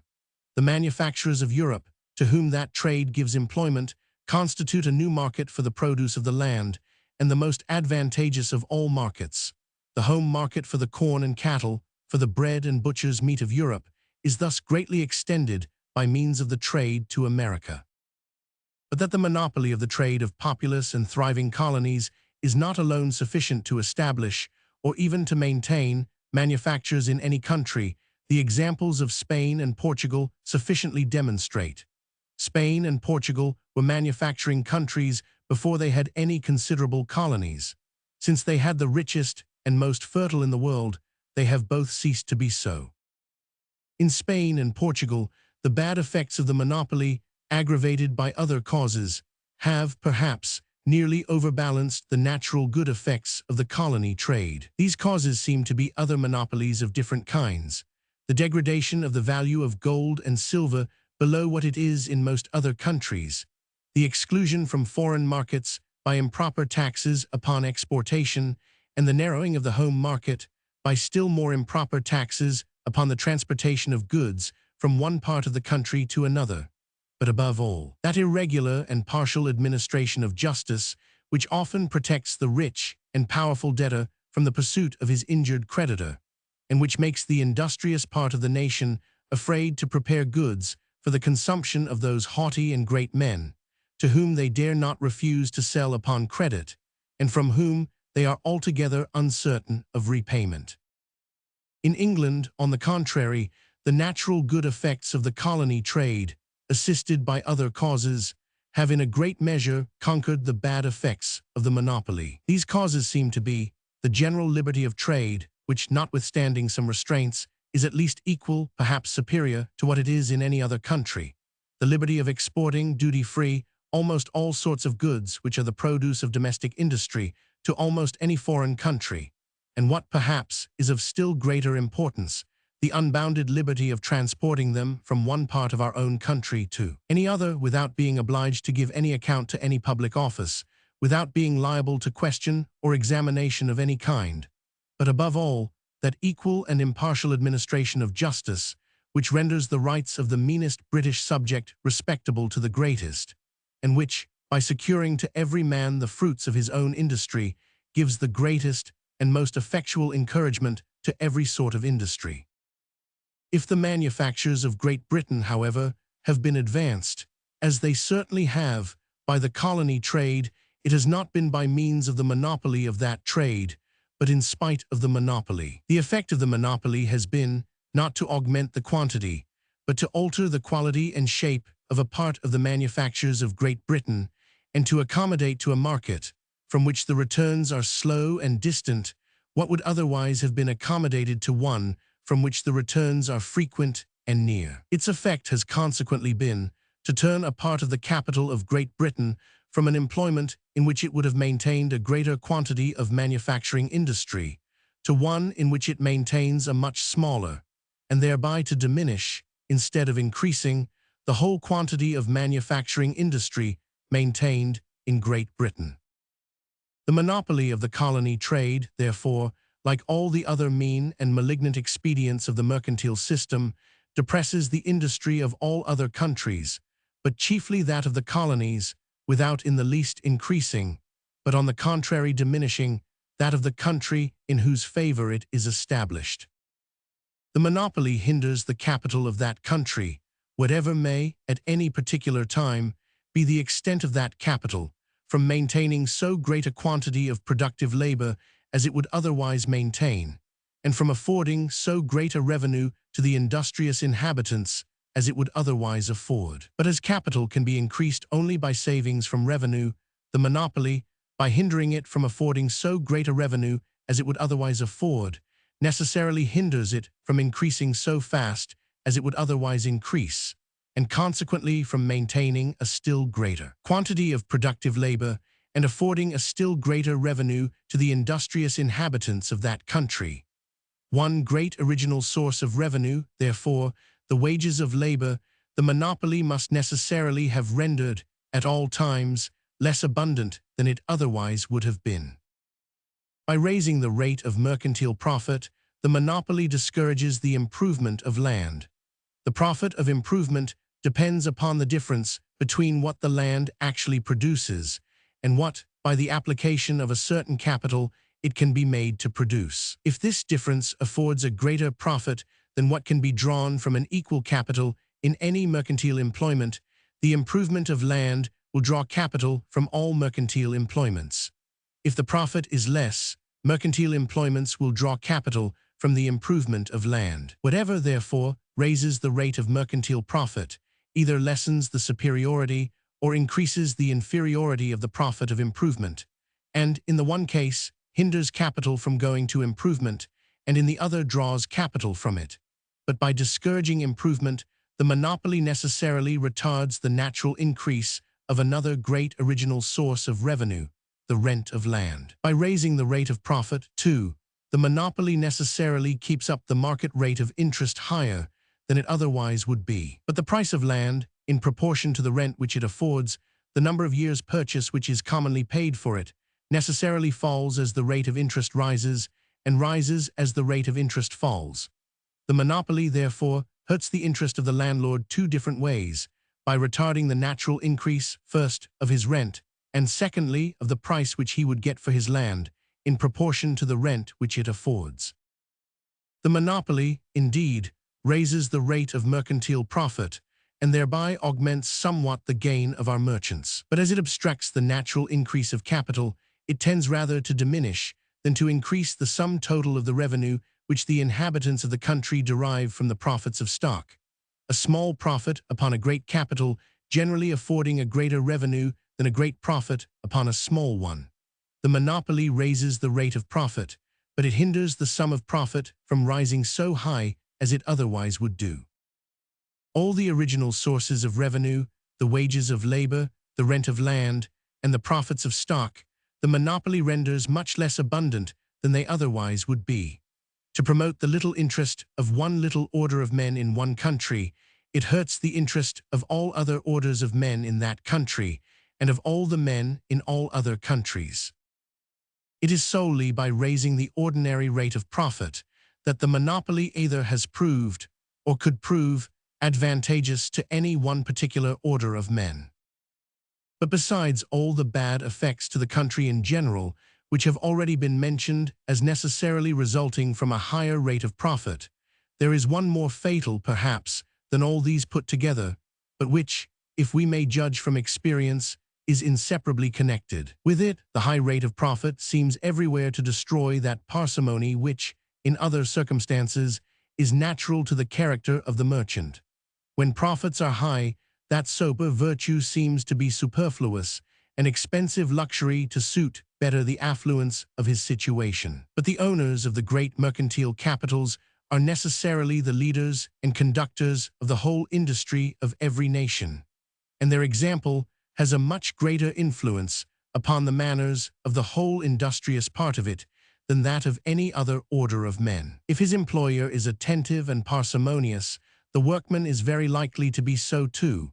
But if the master is dissolute and disorderly, the servant, who shapes his work according to the pattern which his master prescribes to him, will shape his life, too, according to the example which he sets him. Accumulation is thus prevented in the hands of all those who are naturally the most disposed to accumulate, and the funds destined for the maintenance of productive labor receive no augmentation from the revenue of those who ought naturally to augment them the most. The capital of the country, instead of increasing, gradually dwindles away, and the quantity of productive labor maintained in it grows every day less and less. Have the exorbitant profits of the merchants of Cadiz and Lisbon augmented the capital of Spain and Portugal? Have they alleviated the poverty? Have they promoted the industry of those two beggarly countries? Such has been the tone of mercantile expense in those two trading cities, that those exorbitant profits, far from augmenting the general capital of the country, seem scarce to have been sufficient to keep up the capitals upon which they were made. Foreign capitals are every day intruding themselves, if I may say so, more and more into the trade of Cadiz and Lisbon. It is to expel those foreign capitals from a trade which their own grows every day more and more insufficient for carrying on, that the Spaniards and Portuguese endeavor every day to straighten more and more the galling bands of their absurd monopoly. Compare the mercantile manners of Cadiz and Lisbon with those of Amsterdam, and you will be sensible how differently the conduct and character of merchants are affected by the high and by the low profits of stock. The merchants of London, indeed, have not yet generally become such magnificent lords as those of Cadiz and Lisbon, but neither are they in general such attentive and parsimonious burghers as those of Amsterdam. They are supposed, however, many of them, to be a good deal richer than the greater part of the former, and not quite so rich as many of the latter. But the rate of their profit is commonly much lower than that of the former, and a good deal higher than that of the latter. Light come, light go, says the proverb, and the ordinary tone of expense seems everywhere to be regulated, not so much according to the real ability of spending, as to the supposed facility of getting money to spend. It is thus that the single advantage which the monopoly procures to a single order of men is in many different ways hurtful to the general interest of the country. To found a great empire for the sole purpose of raising up a people of customers may at first sight appear a project fit only for a nation of shopkeepers. It is, however, a project altogether unfit for a nation of shopkeepers, but extremely fit for a nation whose government is influenced by shopkeepers. Such statesmen, and such statesmen only, are capable of fancying that they will find some advantage in employing the blood and treasure of their fellow citizens to found and maintain such an empire. Say to a shopkeeper, "Buy me a good estate, and I shall always buy my clothes at your shop, even though I should pay somewhat dearer than what I can have them for at other shops," and you will not find him very forward to embrace your proposal. But should any other person buy you such an estate, the shopkeeper will be much obliged to your benefactor if he would enjoin you to buy all your clothes at his shop. England purchased for some of her subjects, who found themselves uneasy at home, a great estate in a distant country. The price, indeed, was very small, and instead of 30 years' purchase, the ordinary price of land in the present times, it amounted to little more than the expense of the different equipments which made the first discovery, reconnoitered the coast, and took a fictitious possession of the country. The land was good and of great extent, and the cultivators, having plenty of good ground to work upon, and being for some time at liberty to sell their produce where they pleased, became, in the course of little more than 30 or 40 years, between 1620 and so numerous and thriving a people that the shopkeepers and other traders of England wished to secure to themselves the monopoly of their custom. Without pretending, therefore, that they had paid any part either of the original purchase money or of the subsequent expense of improvement, they petitioned the Parliament that the cultivators of America might for the future be confined to their shop, first, for buying all the goods which they wanted from Europe, and secondly, for selling all such parts of their own produce as those traders might find it convenient to buy, for they did not find it convenient to buy every part of it. Some parts of it imported into England might have interfered with some of the trades which they themselves carried on at home. Those particular parts of it, therefore, they were willing that the colonists should sell where they could, the farther off the better, and upon that account proposed that their market should be confined to the countries south of Cape Finisterre. A clause in the famous Act of Navigation established this truly shopkeeper proposal into a law. The maintenance of this monopoly has hitherto been the principal, or more properly, perhaps, the sole end and purpose of the dominion which Great Britain assumes over her colonies. In the exclusive trade, it is supposed, consists the great advantage of provinces, which have never yet afforded either revenue or military force for the support of the civil government or the defense of the mother country. The monopoly is the principal badge of their dependency, and it is the sole fruit which has hitherto been gathered from that dependency. Whatever expense Great Britain has hitherto laid out in maintaining this dependency has really been laid out in order to support this monopoly. The expense of the ordinary peace establishment of the colonies amounted, before the commencement of the present disturbances, to the pay of 20 regiments of foot, to the expense of the artillery, stores, and extraordinary provisions with which it was necessary to supply them, and to the expense of a very considerable naval force, which was constantly kept up, in order to guard from the smuggling vessels of other nations the immense coast of North America and that of our West Indian islands. The whole expense of this peace establishment was a charge upon the revenue of Great Britain, and was, at the same time, the smallest part of what the dominion of the colonies has cost the mother country. If we would know the amount of the whole, we must add to the annual expense of this peace establishment the interest of the sums which, in consequence of their considering her colonies as provinces subject to her dominion, Great Britain has, upon different occasions, laid out upon their defense. We must add to it, in particular, the whole expense of the late war, and a great part of that of the war which preceded it. The late war was altogether a colony quarrel, and the whole expense of it, in whatever part of the world it might have been laid out, whether in Germany or the East Indies, ought justly to be stated to the account of the colonies. It amounted to more than 90 million sterling, including not only the new debt which was contracted, but the 2 shillings in the pound additional land tax, and the sums which were every year borrowed from the sinking fund. The Spanish War, which began in 1739, was principally a colony quarrel. Its principal object was to prevent the search of the colony ships, which carried on a contraband trade with the Spanish Main. This whole expense is, in reality, a bounty which has been given in order to support a monopoly.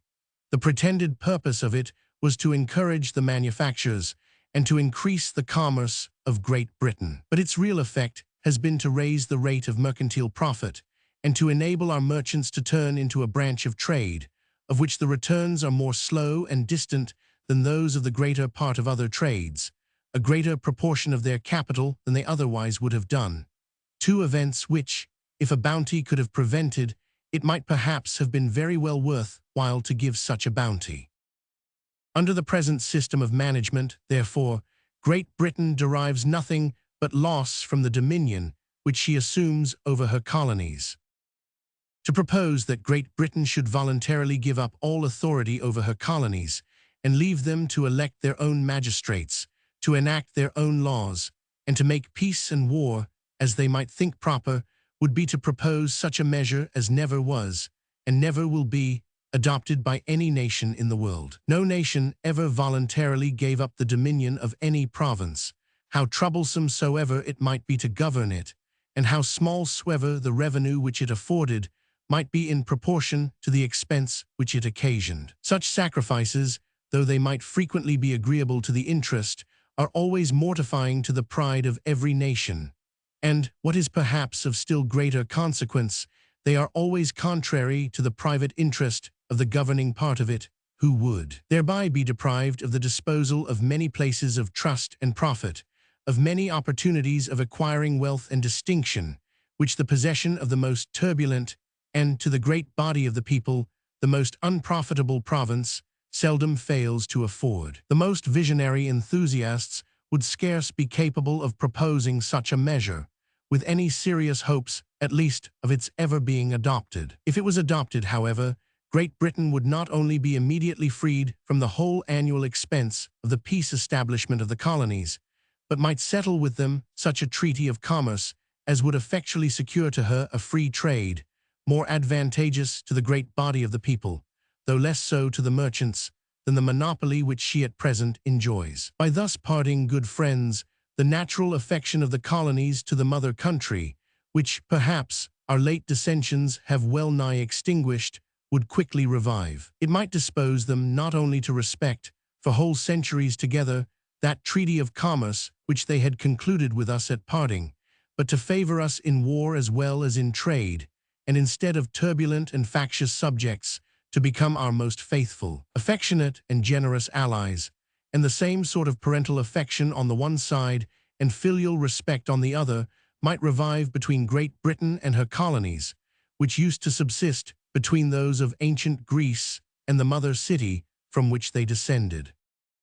In order to render any province advantageous to the empire to which it belongs, it ought to afford, in time of peace, a revenue to the public, sufficient not only for defraying the whole expense of its own peace establishment, but for contributing its proportion to the support of the general government of the empire. Every province necessarily contributes, more or less, to increase the expense of that general government. If any particular province, therefore, does not contribute its share towards defraying this expense, an unequal burden must be thrown upon some other part of the empire.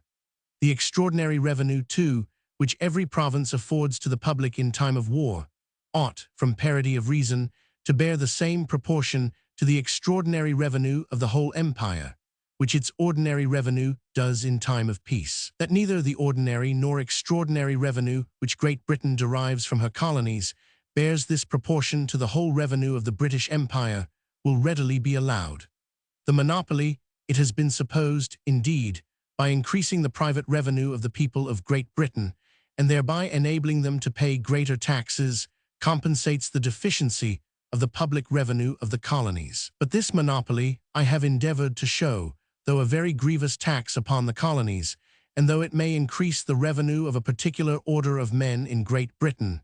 diminishes, instead of increasing, that of the great body of the people, and consequently diminishes, instead of increasing, the ability of the great body of the people to pay taxes. The men, too, whose revenue the monopoly increases, constitute a particular order, which it is both absolutely impossible to tax beyond the proportion of other orders, and extremely impolitic even to attempt to tax beyond that proportion, as I shall endeavor to show in the following book. No particular resource, therefore, can be drawn from this particular order. The colonies may be taxed either by their own assemblies or by the Parliament of Great Britain. That the colony assemblies can never be so managed as to levy upon their constituents a public revenue sufficient not only to maintain at all times their own civil and military establishment, but to pay their proper proportion of the expense of the general government of the British Empire, seems not very probable. It was a long time before even the Parliament of England, though placed immediately under the eye of the sovereign, could be brought under such a system of management, or could be rendered sufficiently liberal in their grants for supporting the civil and military establishments even of their own country. It was only by distributing among the particular members of Parliament a great part either of the offices or of the disposal of the offices arising from this civil and military establishment,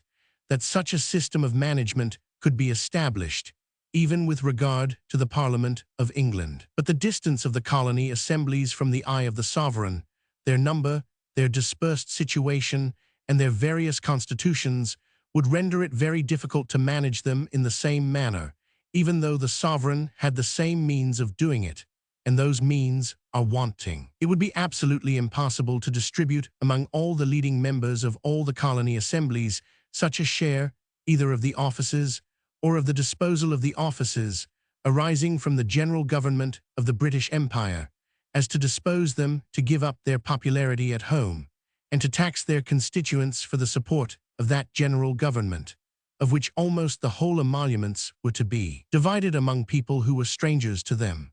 The unavoidable ignorance of administration, besides, concerning the relative importance of the different members of those different assemblies, the offenses which must frequently be given, the blunders which must constantly be committed in attempting to manage them in this manner seems to render such a system of management altogether impracticable with regard to them. The colony assemblies, besides, cannot be supposed the proper judges of what is necessary for the defense and support of the whole empire. The care of that defense and support is not entrusted to them. It is not their business, and they have no regular means of information concerning it. The assembly of a province, like the vestry of a parish, may judge very properly concerning the affairs of its own particular district, but can have no proper means of judging concerning those of the whole empire. It cannot even judge properly concerning the proportion which its own province bears to the whole empire, or concerning the relative degree of its wealth and importance compared with the other provinces, because those other provinces are not under the inspection and superintendency of the assembly of a particular province. What is necessary for the defense and support of the whole empire, and in what proportion each part ought to contribute, can be judged of only by that assembly which inspects and superintends the affairs of the whole empire. It has been proposed, accordingly, that the colonies should be taxed by requisition, the Parliament of Great Britain determining the sum which each colony ought to pay, and the provincial assembly assessing and levying it in the way that suited best the circumstances of the province. What concerned the whole empire would in this way be determined by the assembly which inspects and superintends the affairs of the whole empire, and the provincial affairs of each colony might still be regulated by its own assembly.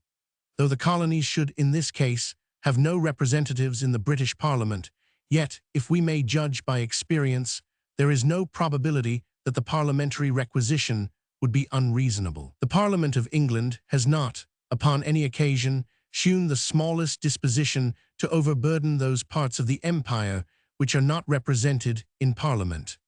The islands of Guernsey and Jersey, without any means of resisting the authority of Parliament, are more lightly taxed than any part of Great Britain. Parliament, in attempting to exercise its supposed right, whether well or ill-grounded, of taxing the colonies, has never hitherto demanded of them anything which even approached to a just proportion to what was paid by their fellow subjects at home. If the contribution of the colonies, besides, was to rise or fall in proportion to the rise or fall of the land tax, Parliament could not tax them without taxing, at the same time, its own constituents, and the colonies might, in this case, be considered as virtually represented in Parliament. Examples are not wanting of empires in which all the different provinces are not taxed, if I may be allowed the expression, in one mass, but in which the sovereign regulates the sum which each province ought to pay, and in some provinces assesses and levies it as he thinks proper, while in others he leaves it to be assessed and levied as the respective states of each province shall determine. In some provinces of France, the king not only imposes what taxes he thinks proper, but assesses and levies them in the way he thinks proper. From others, he demands a certain sum, but leaves it to the states of each province to assess and levy that sum as they think proper. According to the scheme of taxing by requisition, the Parliament of Great Britain would stand nearly in the same situation towards the colony assemblies, as the King of France does towards the states of those provinces which still enjoy the privilege of having states of their own, the provinces of France which are supposed to be the best governed. But though, according to this scheme, the colonies could have no just reason to fear that their share of the public burdens should ever exceed the proper proportion to that of their fellow citizens at home, Great Britain might have just reason to fear that it never would amount to that proper proportion. The Parliament of Great Britain has not, for some time past, had the same established authority in the colonies, which the French king has in those provinces of France, which still enjoy the privilege of having states of their own. The colony assemblies, if they were not very favorably disposed, and unless more skillfully managed than they ever have been hitherto, they are not very likely to be so, might still find many pretenses for evading or rejecting the most reasonable requisitions of Parliament. A French war breaks out, we shall suppose, 10 millions must immediately be raised in order to defend the seat of the empire. This sum must be borrowed upon the credit of some parliamentary fund mortgaged for paying the interest. Part of this fund Parliament proposes to raise by a tax to be levied in Great Britain, and part of it by a requisition to all the different colony assemblies of America and the West Indies. Would people readily advance their money upon the credit of a fund which partly depended upon the good humor of all those assemblies, far distant from the seat of the war, and sometimes, perhaps, thinking themselves not much concerned in the event of it? Upon such a fund, no more money would probably be advanced than what the tax to be levied in Great Britain might be supposed to answer for. The whole burden of the debt contracted on account of the war would in this manner fall, as it always has done hitherto, upon Great Britain, upon a part of the empire, and not upon the whole empire. Great Britain is, perhaps, since the world began, the only state which, as it has extended its empire, has only increased its expense, without once augmenting its resources. Other states have generally disburdened themselves, upon their subject and subordinate provinces, of the most considerable part of the expense of defending the empire. Great Britain has hitherto suffered her subject and subordinate provinces to disburden themselves upon her of almost this whole expense. In order to put Great Britain upon a footing of equality with her own colonies, which the law has hitherto supposed to be subject and subordinate, it seems necessary, upon the scheme of taxing them by parliamentary requisition, that Parliament should have some means of rendering its requisitions immediately effectual, in case the colony assemblies should attempt to evade or reject them. And what those means are, it is not very easy to conceive, and it has not yet been explained. Should the Parliament of Great Britain, at the same time, be ever fully established in the right of taxing the colonies, even independent of the consent of their own assemblies, the importance of those assemblies would, from that moment, be at an end, and with it, that of all the leading men of British America. Men desire to have some share in the management of public affairs, chiefly on account of the importance which it gives them. Upon the power which the greater part of the leading men, the natural aristocracy of every country, have of preserving or defending their respective importance, depends the stability and duration of every system of free government. In the attacks which those leading men are continually making upon the importance of one another, and in the defense of their own, consists the whole play of domestic faction and ambition. The leading men of America, like those of all other countries, desire to preserve their own importance. They feel or imagine that if their assemblies, which they are fond of calling parliaments, and of considering as equal in authority to the Parliament of Great Britain, should be so far degraded as to become the humble ministers and executive officers of that Parliament, the greater part of their own importance would be at an end. They have rejected, therefore, the proposal of being taxed by parliamentary requisition, and like other ambitious and high-spirited men, have rather chosen to draw the sword in defense of their own importance. Towards the declension of the Roman Republic, the allies of Rome, who had borne the principal burden of defending the state and extending the empire, demanded to be admitted to all the privileges of Roman citizens. Upon being refused, the social war broke out. During the course of that war, Rome granted those privileges to the greater part of them, one by one, and in proportion as they detached themselves from the general confederacy. The Parliament of Great Britain insists upon taxing the colonies, and they refuse to be taxed by a parliament in which they are not represented. If to each colony which should detach itself from the general confederacy, Great Britain should allow such a number of representatives as suited the proportion of what it contributed to the public revenue of the empire, in consequence of its being subjected to the same taxes, and in compensation admitted to the same freedom of trade with its fellow subjects at home, the number of its representatives to be augmented as the proportion of its contribution might afterwards augment. A new method of acquiring importance, a new and more dazzling object of ambition, would be presented to the leading men of each colony. Instead of piddling for the little prizes which are to be found in what may be called the paltry raffle of colony faction, they might then hope, from the presumption which men naturally have in their own ability and good fortune, to draw some of the great prizes which sometimes come from the wheel of the great state lottery of British politics.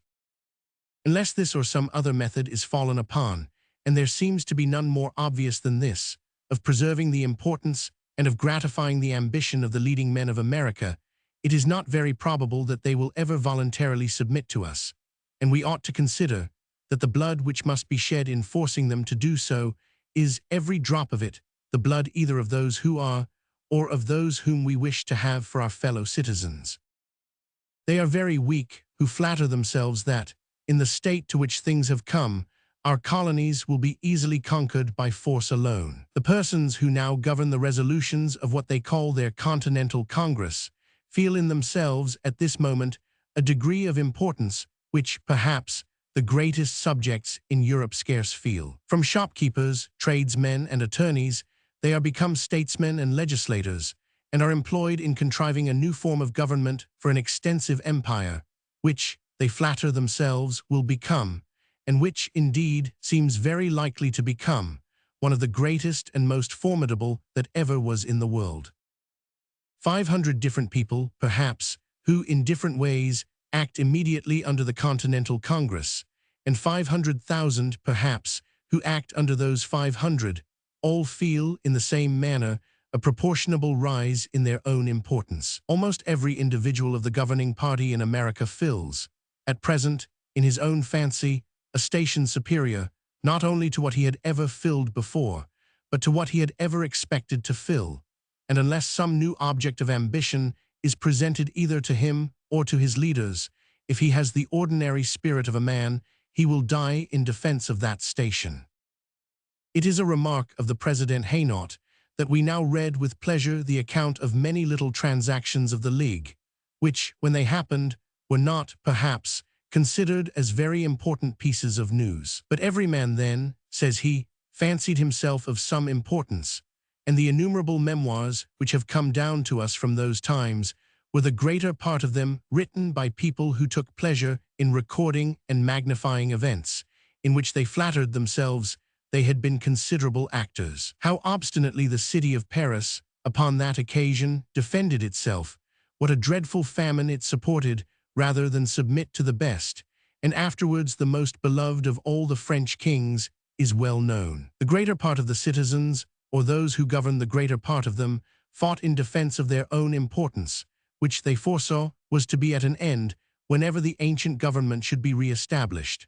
Our colonies, unless they can be induced to consent to a union, are very likely to defend themselves against the best of all mother countries, as obstinately as the city of Paris did against one of the best of kings. The idea of representation was unknown in ancient times. When the people of one state were admitted to the right of citizenship in another, they had no other means of exercising that right, but by coming in a body to vote and deliberate with the people of that other state. The admission of the greater part of the inhabitants of Italy to the privileges of Roman citizens completely ruined the Roman Republic. It was no longer possible to distinguish between who was, and who was not, a Roman citizen. No tribe could know its own members. A rabble of any kind could be introduced into the assemblies of the people, could drive out the real citizens, and decide upon the affairs of the Republic, as if they themselves had been such. But though America were to send 50 or 60 new representatives to Parliament, the doorkeeper of the House of Commons could not find any great difficulty in distinguishing between who was and who was not a member. Though the Roman constitution, therefore, was necessarily ruined by the union of Rome with the allied states of Italy, there is not the least probability that the British constitution would be hurt by the union of Great Britain with her colonies. That constitution, on the contrary, would be completed by it, and seems to be imperfect without it. The assembly which deliberates and decides concerning the affairs of every part of the empire, in order to be properly informed, ought certainly to have representatives from every part of it. That this union, however, could be easily effectuated, or that difficulties, and great difficulties, might not occur in the execution, I do not pretend. I have yet heard of none, however, which appear insurmountable. The principal, perhaps, arise, not from the nature of things, but from the prejudices and opinions of the people, both on this and on the other side of the Atlantic. We on this side, the water, are afraid lest the multitude of American representatives should overturn the balance of the Constitution, and increase too much either the influence of the Crown on the one hand, or the force of the democracy on the other. But if the number of American representatives were to be in proportion to the produce of American taxation, the number of people to be managed would increase exactly in proportion to the means of managing them, and the means of managing to the number of people to be managed. The monarchical and democratical parts of the Constitution would, after the Union, stand exactly in the same degree of relative force with regard to one another as they had done before. The people on the other side of the water are afraid lest their distance from the seat of government might expose them to many oppressions, but their representatives in Parliament, of which the number ought from the first to be considerable, would easily be able to protect them from all oppression. The distance could not much weaken the dependency of the representative upon the constituent, and the former would still feel that he owed his seat in Parliament and all the consequence which he derived from it to the goodwill of the latter. It would be the interest of the former, therefore, to cultivate that goodwill by complaining, with all the authority of a member of the legislature, of every outrage which any civil or military officer might be guilty of in those remote parts of the empire. The distance of America from the seat of government, besides, the natives of that country might flatter themselves, with some appearance of reason too, would not be of very long continuance. Such has hitherto been the rapid progress of that country in wealth, population, and improvement, that in the course of little more than a century, perhaps, the produce of the American might exceed that of the British taxation. The seat of the empire would then naturally remove itself to that part of the empire which contributed most to the general defense and support of the whole.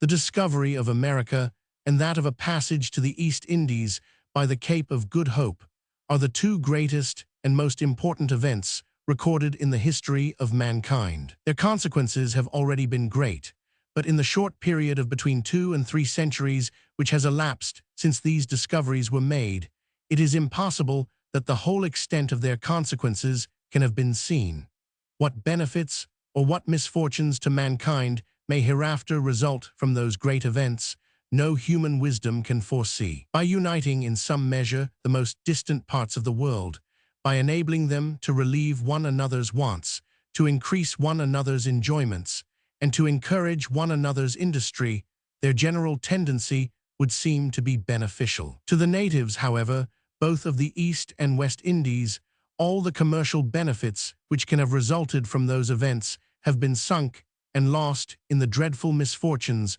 which they have occasioned. These misfortunes, however, seem to have arisen rather from accident than from anything in the nature of those events themselves.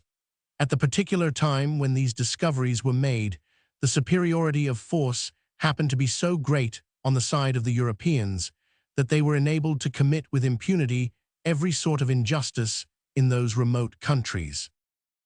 Hereafter, perhaps, the natives of those countries may grow stronger, or those of Europe may grow weaker,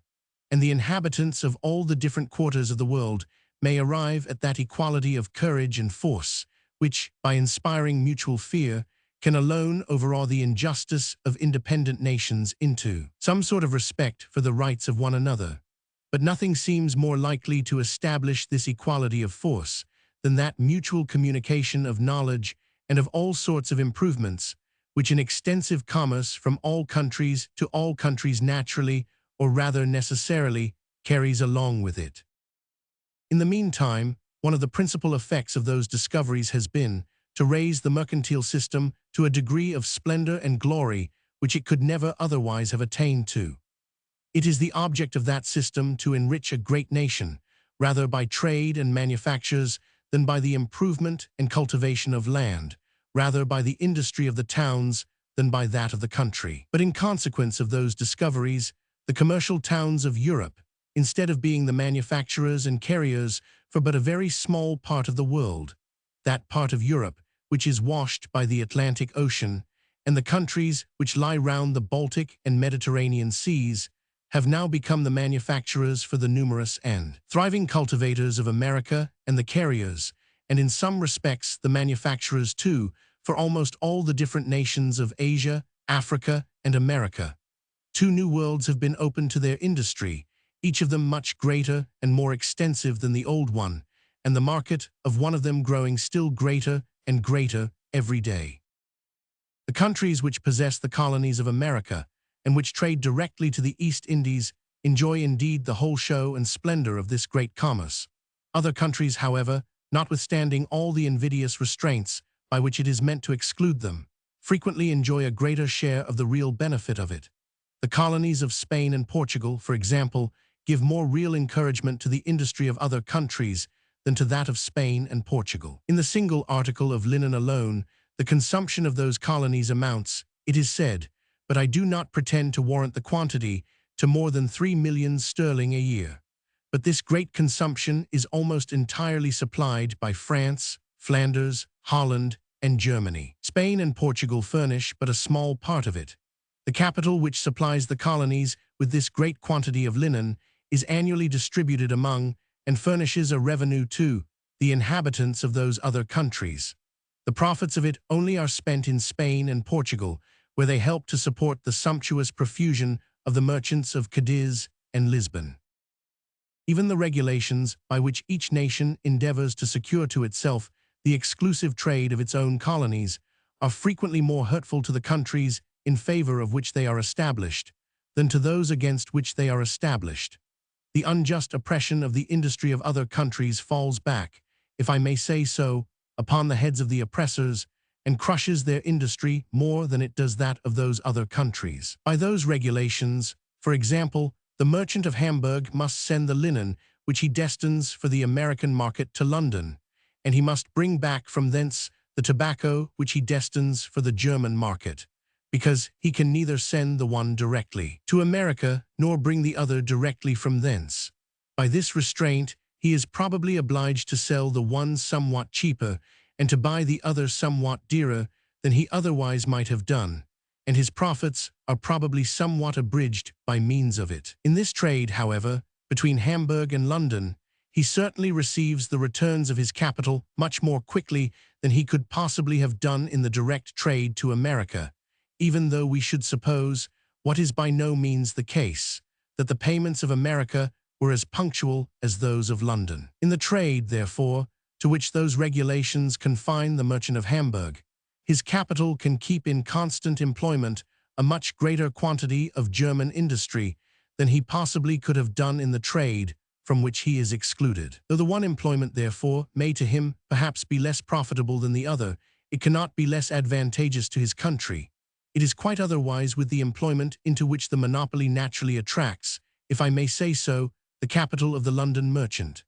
That employment may perhaps be more profitable to him than the greater part of other employments, but on account of the slowness of the returns, it cannot be more advantageous to his country. After all the unjust attempts, therefore, of every country in Europe to engross to itself the whole advantage of the trade of its own colonies, no country has yet been able to engross to itself anything but the expense of supporting in time of peace, and of defending in time of war the oppressive authority which it assumes over them. The inconveniencies resulting from the possession of its colonies every country has engrossed to itself completely. The advantages resulting from their trade it has been obliged to share with many other countries. At first sight, no doubt, the monopoly of the great commerce of America naturally seems to be an acquisition of the highest value. To the undiscerning eye of giddy ambition, it naturally presents itself, amidst the confused scramble of politics and war, as a very dazzling object to fight for. The dazzling splendor of the object, however, the immense greatness of the commerce, is the very quality which renders the monopoly of it hurtful, or which makes one employment, in its own nature necessarily less advantageous to the country than the greater part of other employments, absorb a much greater proportion of the capital of the country than what would otherwise have gone to it. The mercantile stock of every country, it has been shown in the second book, naturally seeks, if one may say so, the employment most advantageous to that country.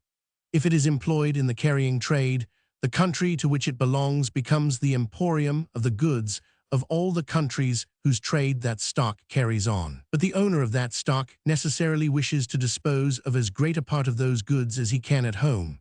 He thereby saves himself the trouble, risk, and expense of exportation, and he will upon that account be glad to sell them at home, not only for a much smaller price, but with somewhat a smaller profit than he might expect to make by sending them abroad. He naturally, therefore, endeavors as much as he can to turn his carrying trade into a foreign trade of consumption. If his stock, again, is employed in a foreign trade of consumption, he will, for the same reason, be glad to dispose of, at home, as great a part as he can of the home goods which he collects in order to export to some foreign market, and he will thus endeavor, as much as he can, to turn his foreign trade of consumption into a home trade. The mercantile stock of every country naturally courts in this manner the near, and shuns the distant employment, naturally courts the employment in which the returns are frequent, and shuns that in which they are distant and slow, naturally courts the employment in which it can maintain the greatest quantity of productive labor in the country to which it belongs, or in which its owner resides, and shuns that in which it can maintain there the smallest quantity. It naturally courts the employment which in ordinary cases is most advantageous, and shuns that which in ordinary cases is least advantageous to that country. But if in any one of those distant employments, which in ordinary cases are less advantageous to the country, the profit should happen to rise somewhat higher than what is sufficient to balance the natural preference which is given to nearer employments, this superiority of profit will draw stock from those nearer employments, till the profits of all return to their proper level. This superiority of profit, however, is a proof that, in the actual circumstances of the society, those distant employments are somewhat understocked in proportion to other employments, and that the stock of the society is not distributed in the properest manner among all the different employments carried on in it. It is a proof that something is either bought cheaper or sold dearer than it ought to be, and that some particular class of citizens is more or less oppressed, either by paying more or by getting less than what is suitable to that equality which ought to take place, and which naturally does take place, among all the different classes of them. Though the same capital never will maintain the same quantity of productive labor in a distant as in a near employment, yet a distant employment may be as necessary for the welfare of the society as a near one. The goods which the distant employment deals in being necessary, perhaps, for carrying on many of the nearer employments. But if the profits of those who deal in such goods are above their proper level, those goods will be sold dearer than they ought to be, or somewhat above their natural price, and all those engaged in the nearer employments will be more or less oppressed by this high price. Their interest, therefore, in this case, requires that some stock should be withdrawn from those nearer employments, and turned towards that distant one in order to reduce its profits to their proper level, and the price of the goods which it deals in to their natural price. In this extraordinary case, the public interest requires that some stock should be withdrawn from those employments which, in ordinary cases, are more advantageous, and turned towards one which, in ordinary cases, is less advantageous to the public. And in this extraordinary case, the natural interests and inclinations of men coincide as exactly with the public interests as in all other ordinary cases, and lead them to withdraw stock from the near, and to turn it towards the distant employments. It is thus that the private interests and passions of individuals naturally dispose them to turn their stock towards the employments which in ordinary cases are most advantageous to the society. But if from this natural preference they should turn too much of it towards those employments, the fall of profit in them and the rise of it in all others immediately dispose them to alter this faulty distribution. Without any intervention of law, therefore, the private interests and passions of men naturally lead them to divide and distribute the stock of every society among all the different employments carried on in it, as nearly as possible in the proportion which is most agreeable to the interest of the whole society. All the different regulations of the mercantile system necessarily derange more or less this natural and most advantageous distribution of stock. But those which concern the trade to America and the East Indies derange it, perhaps, more than any other, because the trade to those two great continents absorbs a greater quantity of stock than any two other branches of trade. The regulations, however, by which this derangement is effected in those two different branches of trade are not altogether the same. Monopoly is the great engine of both, but it is a different sort of monopoly. Monopoly of one kind or another, indeed, seems to be the sole engine of the mercantile system. In the trade to America, every nation endeavors to engross as much as possible the whole market of its own colonies, by fairly excluding all other nations from any direct trade to them. During the greater part of the 16th century, the Portuguese endeavored to manage the trade to the East Indies in the same manner, by claiming the sole right of sailing in the Indian seas, on account of the merit of having first found out the road to them. The Dutch still continue to exclude all other European nations from any direct trade to their Spice Islands. Monopolies of this kind are evidently established against all other European nations, who are thereby not only excluded from a trade to which it might be convenient for them to turn some part of their stock, but are obliged to buy the goods which that trade deals in, somewhat dearer than if they could import them themselves directly from the countries which produced them. But since the fall of the power of Portugal, no European nation has claimed the exclusive right of sailing in the Indian seas, of which the principal ports are now open to the ships of all European nations. Except in Portugal, however, and within these few years in France, the trade to the East Indies has, in every European country, been subjected to an exclusive company. Monopolies of this kind are properly established against the very nation which erects them. The greater part of that nation are thereby not only excluded from a trade to which it might be convenient for them to turn some part of their stock, but are obliged to buy the goods which that trade deals in somewhat dearer than if it was open and free to all their countrymen. Since the establishment of the English East India Company, for example, the other inhabitants of England, over and above being excluded from the trade, must have paid, in the price of the East India goods which they have consumed, not only for all the extraordinary profits which the company may have made upon those goods in consequence of their monopoly, but for all the extraordinary waste which the fraud and abuse, inseparable from the management of the affairs of so great a company, must necessarily have occasioned. The absurdity of this second kind of monopoly, therefore, is much more manifest than that of the first. Both these kinds of monopolies derange more or less the natural distribution of the stock of the society, but they do not always derange it in the same way. Monopolies of the first kind always attract to the particular trade in which they are established a greater proportion of the stock of the society than what would go to that trade of its own accord. Monopolies of the second kind may sometimes attract stock towards the particular trade in which they are established, and sometimes repel it from that trade, according to different circumstances. In poor countries, they naturally attract towards the trade more stock than would otherwise go to it. In rich countries, they naturally repel from it a good deal of stock which would otherwise go to it. Such poor countries as Sweden and Denmark, for example, would probably have never sent a single ship to the East Indies had not the trade been subjected to an exclusive company. The establishment of such a company necessarily encourages adventurers. Their monopoly secures them against all competitors in the home market, and they have the same chance for foreign markets with the traders of other nations. Their monopoly shows them the certainty of a great profit upon a considerable quantity of goods, and the chance of a considerable profit upon a great quantity. Without such extraordinary encouragement, the poor traders of such poor countries would probably never have thought of hazarding their small capitals in so very distant and uncertain an adventure as the trade to the East Indies must naturally have appeared to them. Such a rich country as Holland, on the contrary, would probably, in the case of a free trade, send many more ships to the East Indies than it actually does.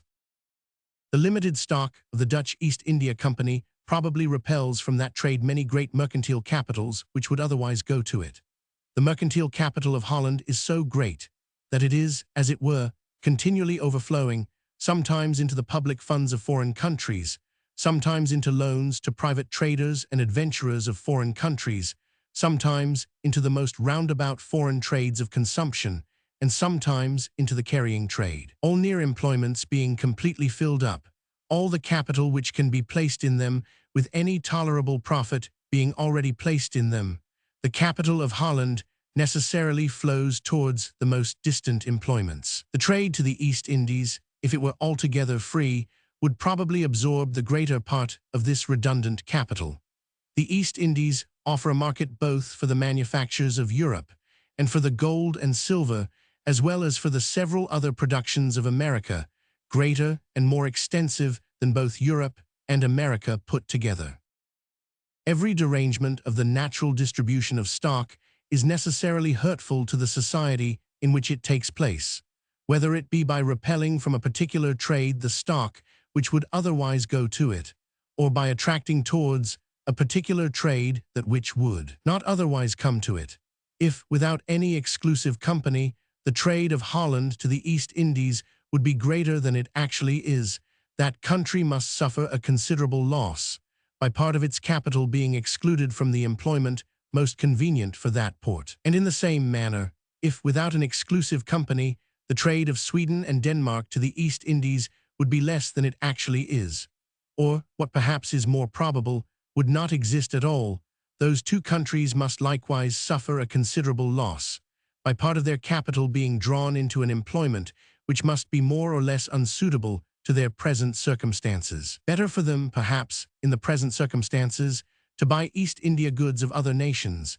even though they should pay somewhat dearer, than to turn so great a part of their small capital to so very distant a trade, in which the returns are so very slow, in which that capital can maintain so small a quantity of productive labor at home, where productive labor is so much wanted, where so little is done, and where so much is to do.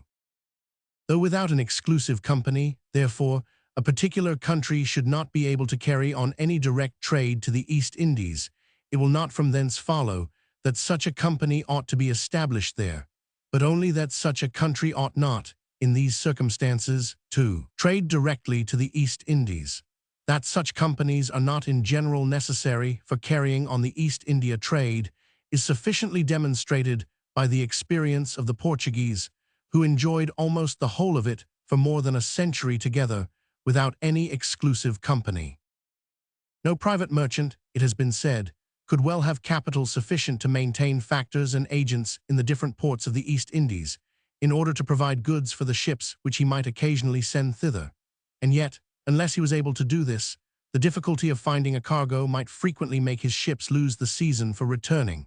and the expense of so long a delay would not only eat up the whole profit of the adventure, but frequently occasion a very considerable loss. This argument, however, if it proved anything at all, would prove that no one great branch of trade could be carried on without an exclusive company, which is contrary to the experience of all nations. There is no great branch of trade in which the capital of any one private merchant is sufficient for carrying on all the subordinate branches which must be carried on, in order to carry on the principal one. But when a nation is ripe for any great branch of trade, some merchants naturally turn their capitals towards the principal, and some towards the subordinate branches of it. And though all the different branches of it are in this manner carried on, yet it very seldom happens that they are all carried on by the capital of one private merchant. If a nation, therefore, is ripe for the East India trade, a certain portion of its capital will naturally divide itself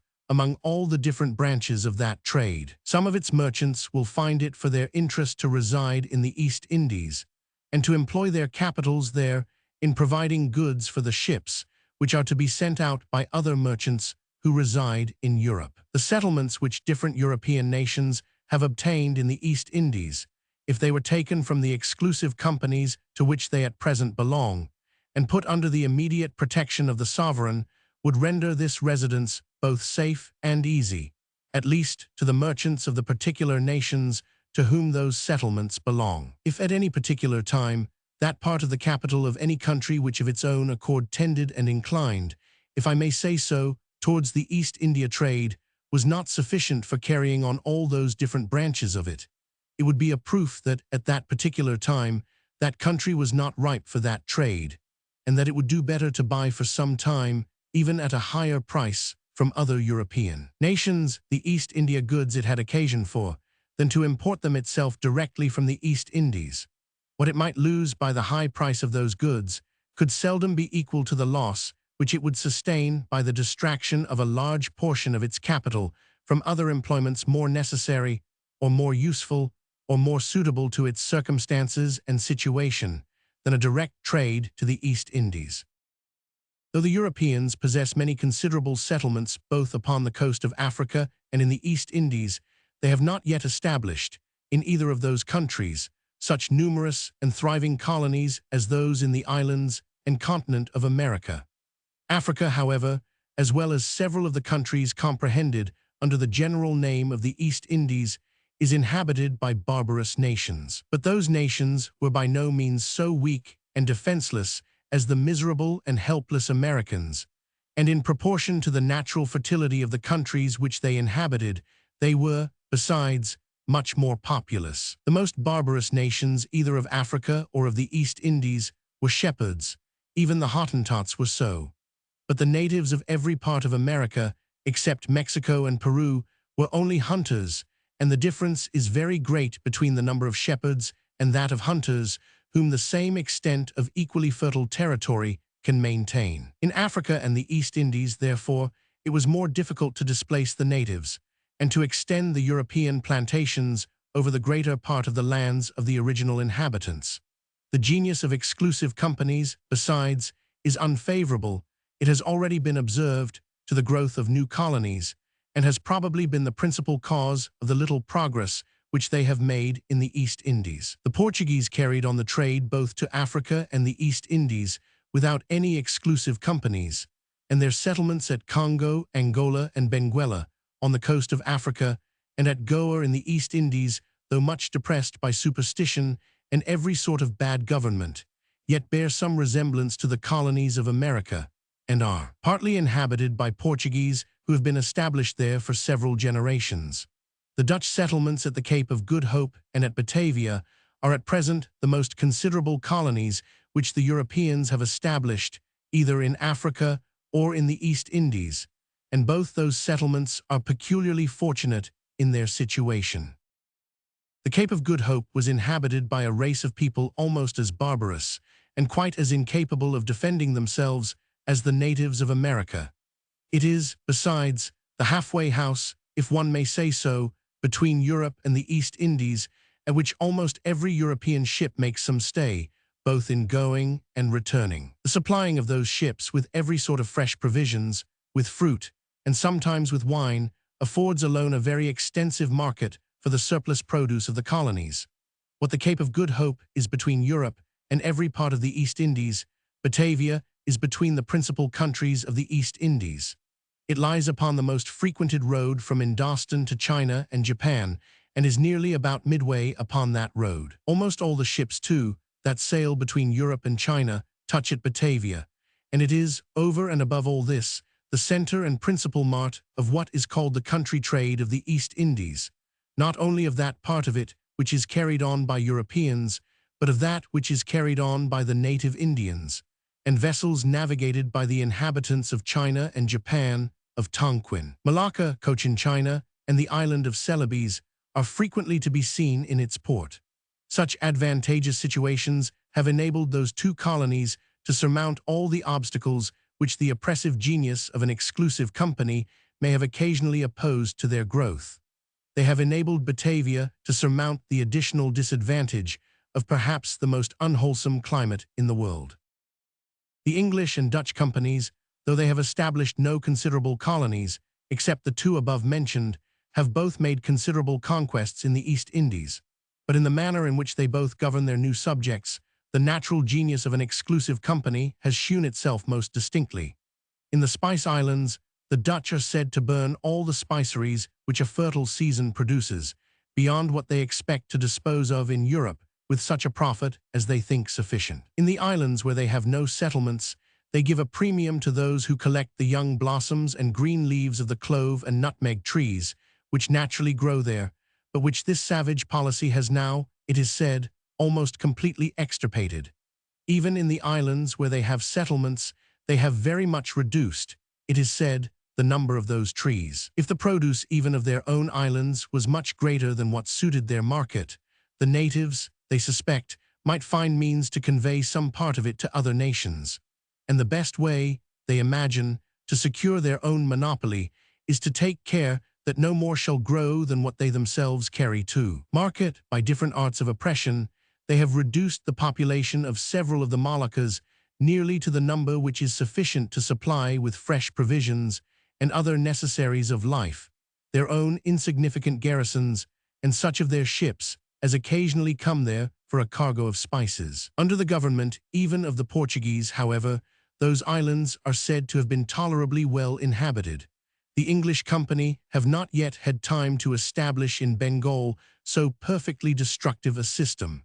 The plan of their government, however, has had exactly the same tendency. It has not been uncommon, I am well assured, for the chief, that is, the first clerk or a factory, to order a peasant to plough up a rich field of poppies and sow it with rice or some other grain. The pretense was to prevent a scarcity of provisions, but the real reason to give the chief an opportunity of selling at a better price a large quantity of opium which he happened then to have upon hand. Upon other occasions, the order has been reversed, and a rich field of rice or other grain has been ploughed up, in order to make room for a plantation of poppies, when the chief foresaw that extraordinary profit was likely to be made by opium.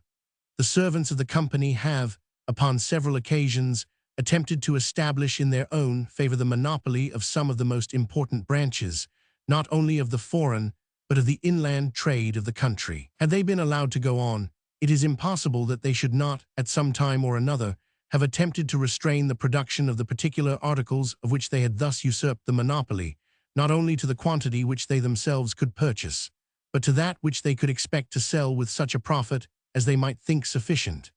In the course of a century or two, the policy of the English company would, in this manner, have probably proved as completely destructive as that of the Dutch.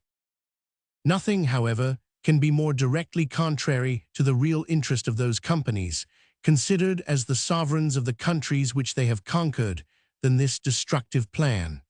In almost all countries, the revenue of the sovereign is drawn from that of the people. The greater the revenue of the people, therefore, the greater the annual produce of their land and labor, the more they can afford to the sovereign.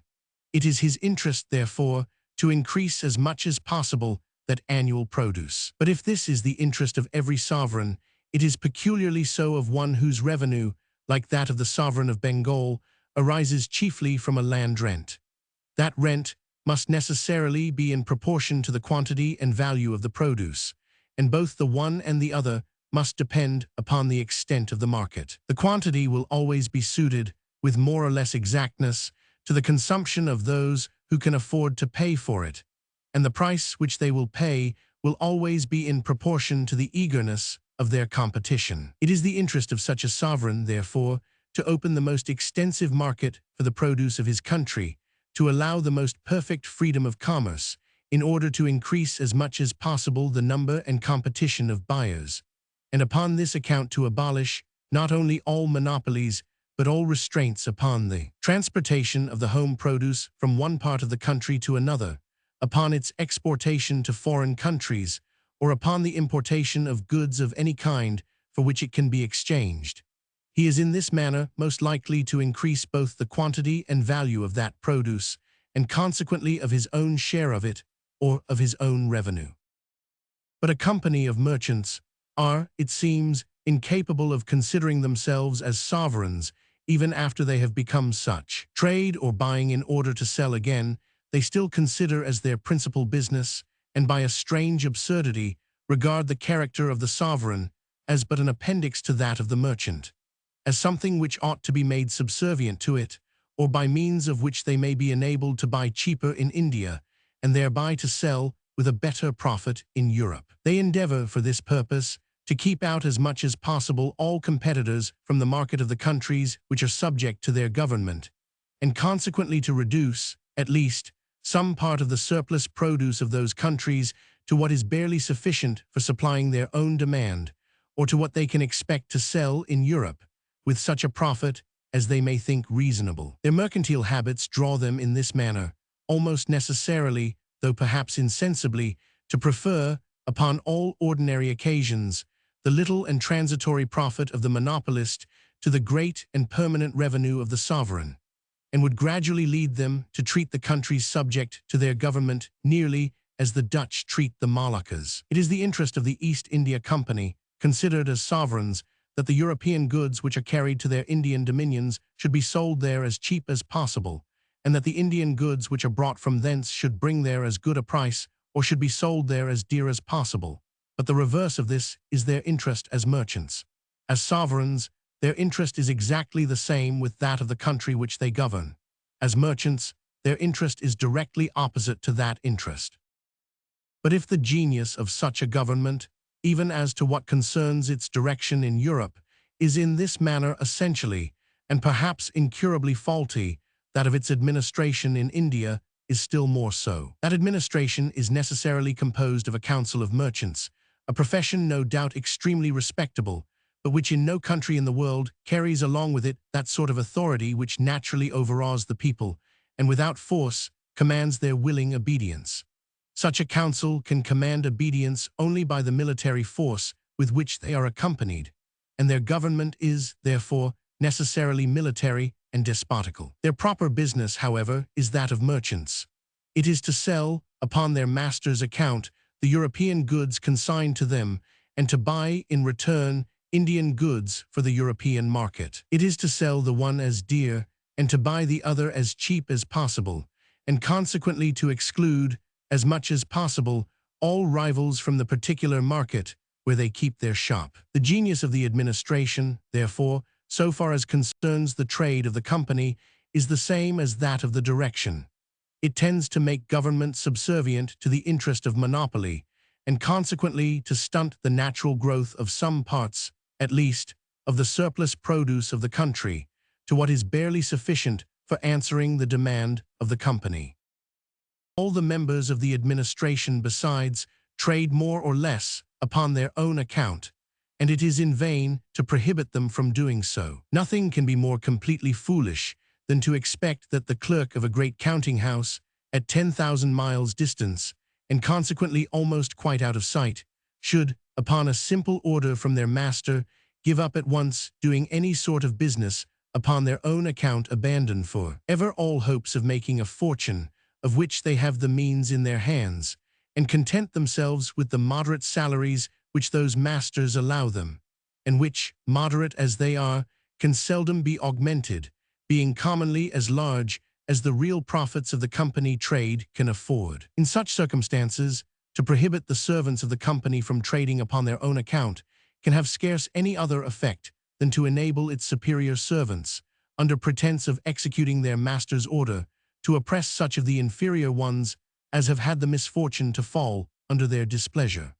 The servants naturally endeavor to establish the same monopoly in favor of their own private trade as of the public trade of the company. If they are suffered to act as they could wish, they will establish this monopoly openly and directly by fairly prohibiting all other people from trading in the articles in which they choose to deal.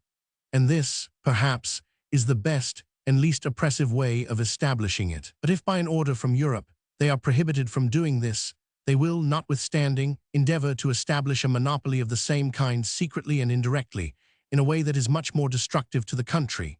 They will employ the whole authority of government and pervert the administration of justice, in order to harass and ruin those who interfere with them in any branch of commerce, which by means of agents, either concealed or at least not publicly avowed, they may choose to carry on. But the private trade of the servants will naturally extend to a much greater variety of articles than the public trade of the company. The public trade of the company extends no further than the trade with Europe, and comprehends a part only of the foreign trade of the country. But the private trade of the servants may extend to all the different branches, both of its inland and foreign trade. The monopoly of the company can tend only to stunt the natural growth of that part of the surplus produce which, in the case of a free trade, would be exported to Europe. That of the servants tends to stunt the natural growth of every part of the produce in which they choose to deal, of what is destined for home consumption, as well as of what is destined for exportation, and consequently to degrade the cultivation of the whole country and to reduce the number of its inhabitants. It tends to reduce the quantity of every sort of produce, even that of the necessaries of life, whenever the servants of the country choose to deal in them, to what those servants can both afford to buy and expect to sell with such a profit as pleases them. From the nature of their situation, too, the servants must be more disposed to support with rigorous severity their own interest against that of the country which they govern than their masters can be to support theirs. The country belongs to their masters, who cannot avoid having some regard for the interest of what belongs to them, but it does not belong to the servants. The real interest of their masters, if they were capable of understanding it, is the same with that of the country, and it is from ignorance chiefly and the meanness of mercantile prejudice that they ever oppress it. But the real interest of the servants is by no means the same with that of the country, and the most perfect information would not necessarily put an end to their oppressions. The regulations, accordingly, which have been sent out from Europe, though they have been frequently weak, have upon most occasions been well-meaning. More intelligence, and perhaps less good meaning, has sometimes appeared in those established by the servants in India. It is a very singular government in which every member of the administration wishes to get out of the country, and consequently to have done with the government as soon as he can, and to whose interest, the day after he has left it, and carried his whole fortune with him, it is perfectly indifferent though the whole country was swallowed up by an earthquake. I mean not, however, by anything which I have here said, to throw any odious imputation upon the general character of the servants of the East India Company, and touch less upon that of any particular persons. It is the system of government, the situation in which they are placed, that I mean to censure, not the character of those who have acted in it. They acted as their situation naturally directed, and they who have clamored the loudest against them would probably not have acted better themselves. In war and negotiation, the councils of Madras and Calcutta have upon several occasions conducted themselves with a resolution and decisive wisdom, which would have done honor to the Senate of Rome in the best days of that republic. The members of those councils, however, had been bred to professions very different from war and politics, but their situation alone, without education, experience, or even example, seems to have formed in them all at once the great qualities which it required, and to have inspired them both with abilities and virtues which they themselves could not well know that they possessed. If upon some occasions, therefore, it has animated them to actions of magnanimity which could not well have been expected from them, we should not wonder if, upon others, it has prompted them to exploits of somewhat a different nature. Such exclusive companies, therefore, are nuisances in every respect, always more or less inconvenient to the countries in which they are established, and destructive to those which have the misfortune to fall under their government.